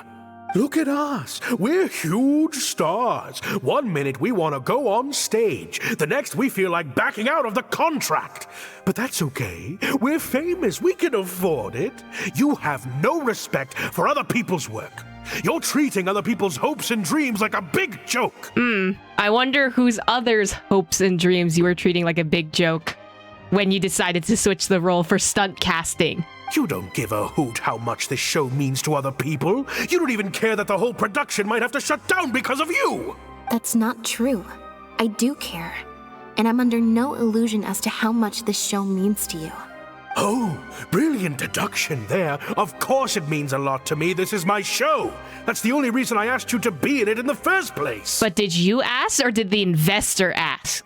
Really? Then why do your eyes tell a different story? The way you look at me, it's full of contempt. Almost as if I've destroyed your work of art. Ah, Ah, so it was Mario. He was the one who was looking at Lynette with contempt. What? I would never think that. Really? Because your words were speaking real different just 5 seconds before. A couple days ago, I asked some associates to do some digging for me. I was interested to know who else you invited to play the lead apart from Lynette. Surprise, surprise. Turns out that all the other famous actresses you asked either had prior commitments or weren't a good fit for the role. They all turned you down. And I would have turned you down too, if not for an unlikely set of coincidences. You didn't send those invitations because you were looking for a better actress than Jillian, but because your investor wanted a big name in your show, right? Director Mariu. It's clear as day that Jillian is an outstanding actress, but fame was the key factor, and that was the one thing she didn't have. To get Maloney on your side, you chose to make Jillian the understudy, and then look for an opportunity for her to take the lead. But then, Lynette actually accepted your invitation, and her acting debut was sure to attract attention. I bet you were torn at first, weren't you? Do you stick to the tried and tested formula? Choose Lynette, use her celebrity to get the critics on your side so that you and your investors can line your pockets? Or do you choose Jillian, so that you and your longtime collaborator can stage the show of your dreams, the original, unedited version of The Lost Puppet? Whether you did it because of pressure from your investors or because you were lured in by money, ultimately, you betrayed yourself by choosing Lynette. Oh, I didn't. I didn't betray myself. Homie, you did stunt casting. That's like the one thing. That's like the one thing you do in theater when you know your show is like seconds away from failing. So you stunt cast someone in order for hopefully people to buy the tickets to see that person on stage. You mentioned prior success and fame earlier, but you're a well-known director yourself with countless works to your name. Wouldn't that make you successful too? Or maybe, deep down, none of your current achievements really count as success to you. Right now, you have an opportunity to send Jillian onto that stage and perform the second half as you always imagined it, faithful to your original script. Your work would be displayed for all of Fontaine to see in its true, perfect form. Did you say perfect? Will you keep pursuing a kind of success that you don't even value at the cost of your own artistic integrity? Or will you act now before Maloney and critics can protest and make your dream come true on the stage? And Jillian's dream. In fact, the dreams of the whole troupe. The whole troupe? Director Mariu. Actually, most of the money Lenny brought came from us. We all chipped in. We've worked with you for many years now. Your troupe has been here for you all the way from the empty theaters where we first performed to the Opera House today. We watched as you slowly started down a path you used to despise. The path of powerful connections, drinks receptions, backdoor deals with critics, and collaborations based on fame instead of talent. But this is just a temporary measure. I did it for the good of the troupe. And besides, this is how the whole industry works. Everyone else is doing it. I mean, not everyone anymore. Like, yes, big shows still have like a lot of these like drink parties, backstage groups, all that stuff. But because of like the ability to be able to promote your own shows and stuff like that via social media and through other parts of technology, in real life, this is not how theater works anymore. Yes, we know. Back when you started, you had to bite the bullet and do these things to keep the troupe afloat. But then what happened? You began to embrace these methods more and more, becoming so reliant on them that every show you put out is overhyped by the media, and every script you write is edited to suit some celebrity's needs. Surely you must have noticed what's happening. While we've been performing at bigger and bigger theaters with each show, the applause is getting quieter and quieter each night. And the criticism from people who've seen the show is growing. Maloney's friends are sycophants. They don't care if the audience is disappointed because the show doesn't live up to their glowing reviews. They praise the things they like and skirt around the things they don't. Look, I know everyone's using the same promotional tactics, but does that really make it okay? Well, it's just a stopgap solution. As soon as I've made enough Mora, I'll stop. Things will be different next time. I promise. When will there be enough Mora? Next time, huh? Yeah. Next time, you won't use your connections. Next time, you won't pay off the critics. Next time, you'll let Julian play the lead.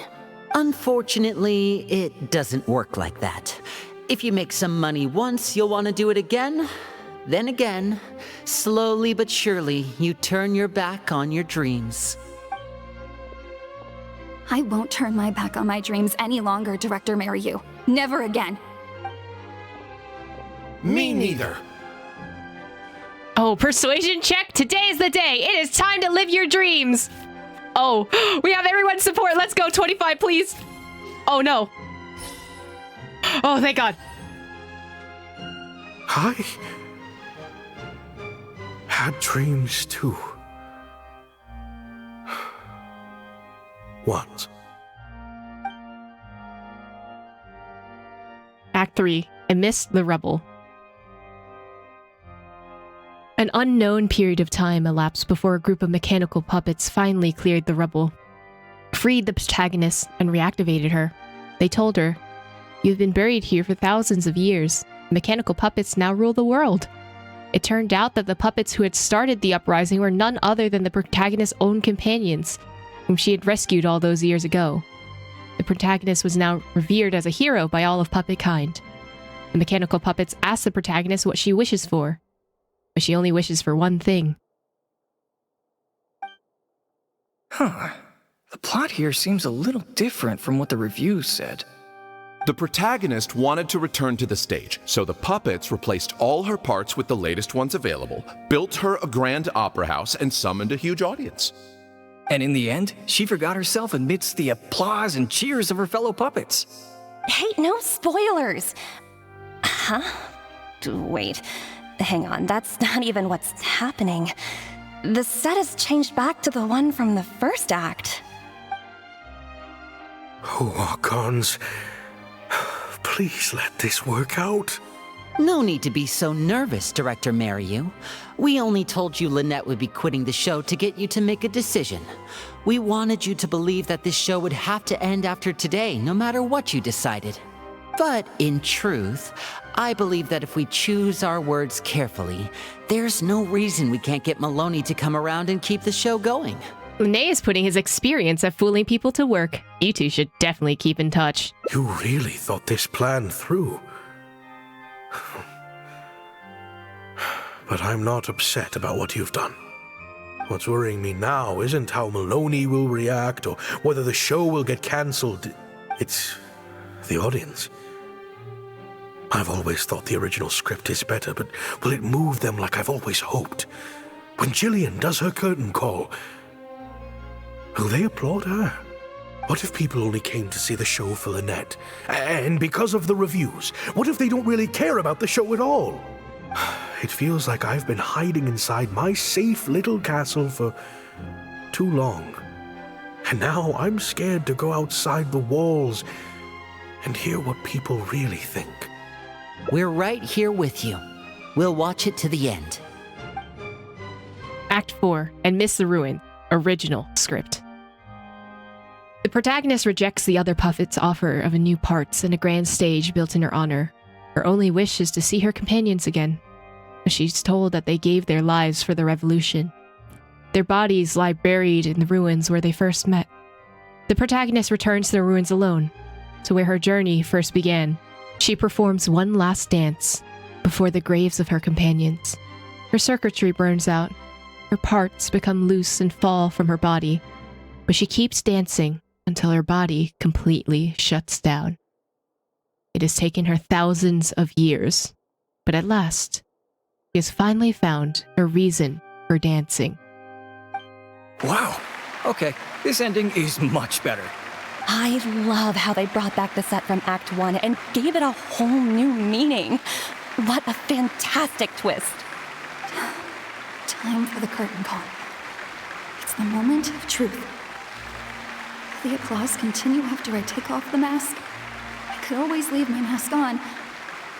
No one would ever know.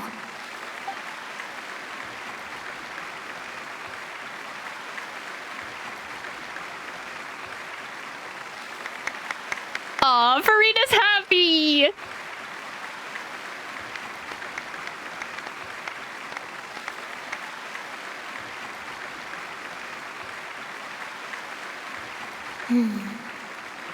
This is what fame looks like, when it's truly deserved.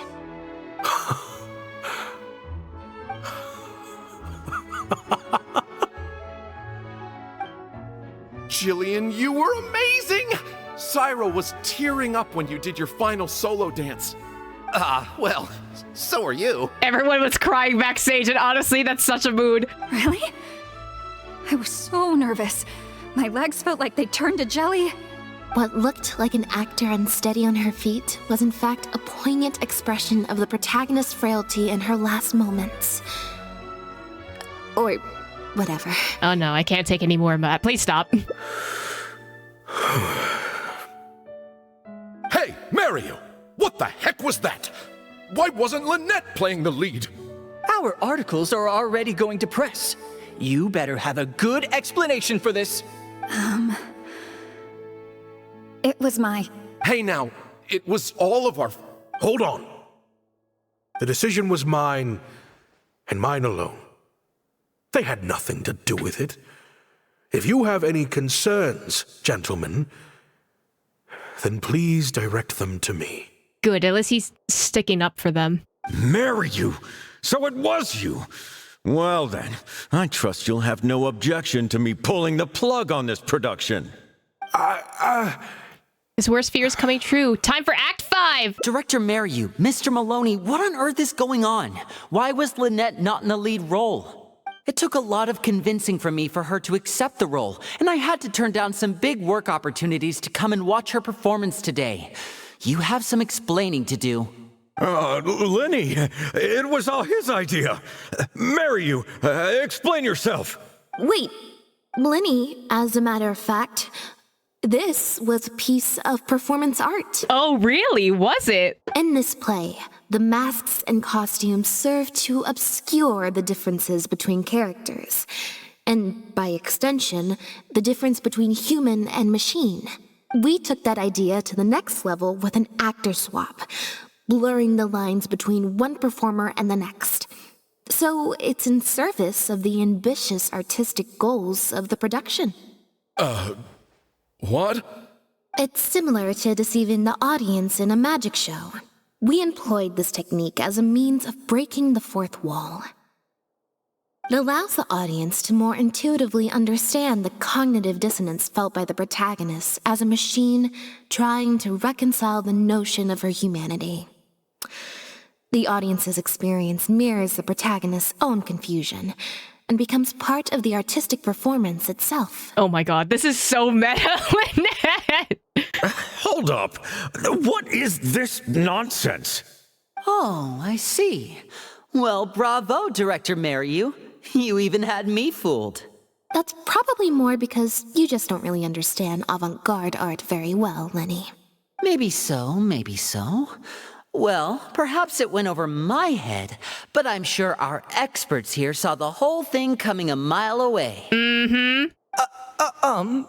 You must have worked it out by the end of the first half, surely. Mr. Amory, I just heard that you managed to write your review after just the first 2 acts. I'm sure that'll help Director Mario by setting future audiences up for a surprise twist at the end. Yes, you're right. Director Mariu and I are old friends. You should have said something. Then I could have played along even better. Uh-huh. Yes, well, to deceive the audience, you must first deceive your closest companions. I have to give credit to Lynette and her experience in performing magic. That's what inspired me to take my art to the next level. You mean your show was partly inspired by Lynette's background in magic? Well, in that case, I'll have to plug it to everyone I know. I love that Lindy's using his little connections right there. I see. Unfortunately, I think Mr. Maloney is going to cancel the show. Cancel the show? Mr. Maloney, is this true? Oh my god, he's such a good actor. I love it. He's so dramatic. While I accept that deceiving the audience in the manner you did certainly has artistic merit, this is not a magic show, and we don't want our audience demanding their money back. A very valid criticism, and one that I humbly accept. If that happens, we're prepared to reimburse and apologize to any audience members who weren't satisfied with the experience. But based on their reaction today, I think that what most people want to see is an excellent piece of theater and not celebrity cameos. Plus, it looks like Jillian is better than me at delivering the excellence people want to see. I'm sure audiences will be very happy with the show if she's allowed to stay in the leading role. Some reviews have said that Lynette's gave the performance of the year. Wouldn't you say Jillian's was the performance of a lifetime? Maloney, I believe there should still be time to tweak my article. From the look on Lynette's face, I think she's being sincere. Oh, one other thing. We managed to get a meeting with Lady Farina earlier. All thanks to the Traveler's reputation, of course. I'm just that famous. Anyway, she agreed to write a review focusing on Jillian's performance and the quality of the show as a whole. She promised to give her honest opinion. And I'm sure today's audience will be discussing her performance too. There's sure to be a variety of opinions. But what about you, Mr. Corriton? How would you rate the show? Oh, I mean, art at its finest, clearly. But I'll have to give it some thought before I decide exactly what to write. Oh, of course. Always good to put some thought into these things. Especially now, with a growing range of voices out there. I imagine competition for readers becomes more fierce when everyone's discussing the topic. Corentin, Amory, let's go.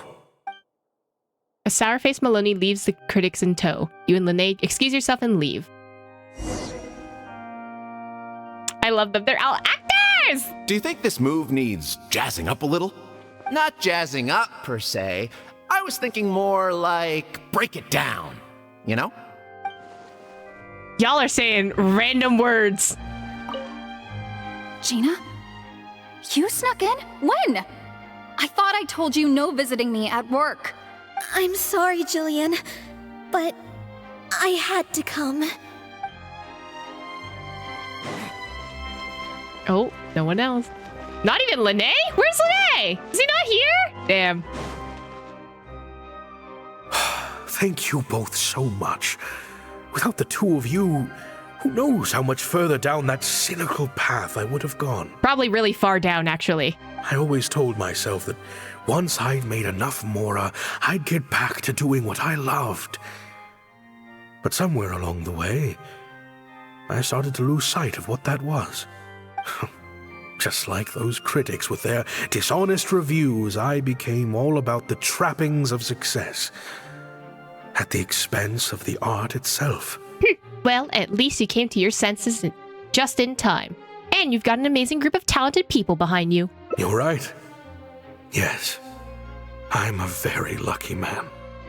Anyway, enough about my problems. What are we going to do about the threat letter that Lynette received? I've been looking into it a lot over the past couple of days, but it doesn't seem like it was one of our competitors after all. Ah, yes, about that. Lynette, do you have a moment? Wait, you're Jillian's sister, right? I'm sorry. Gina insisted on coming to see Lynette. I couldn't stop her. Lynette, I'm sorry! Lynette just shot me a glance. I think she's unsure which mode to use in this situation. What's she talking about? I never heard of it. Sick. That's the only check that I needed to pass. For like, I wish I had that roll somewhere before. Yeah, me neither. Wait, but... Oh, do you mean when we ran into you at the Fleuve Sandra? And you said some mean things to me? As I recall, you were only trying to look out for your sister. It was just a few words spoken in anger. Don't worry. Whatever it was you said, I've already forgotten. Oh. I see. Well, it sounds like Gina knows what she did was wrong. Owning up to your mistakes and committing to do better in the future is what counts. And actually putting those commitments to action is also what counts too. I understand that feeling of wanting to stand up for your family when they're being mistreated. Really, I do. But next time, maybe consider a different tactic?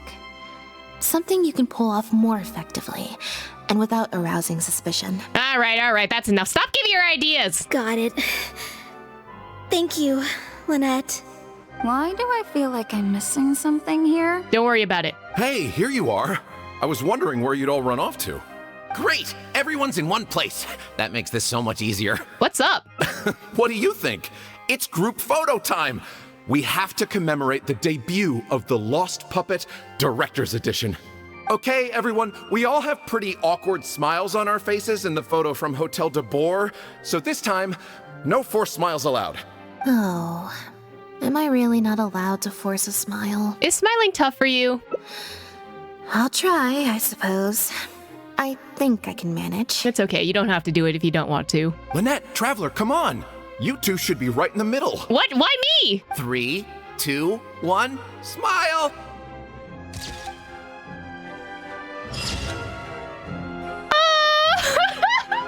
Look, we're all so cute! Oh, look at Lynette, look at that. Ah, that's so cute! I love it, I love it. A roaring success. My line of sight was a bit off. It's fine, as long as your smile is genuine. That's so cute. I love it. Okay, this is if we out the sister. Okay, wait and see how things play out. That letter? I was the one who wrote it. What?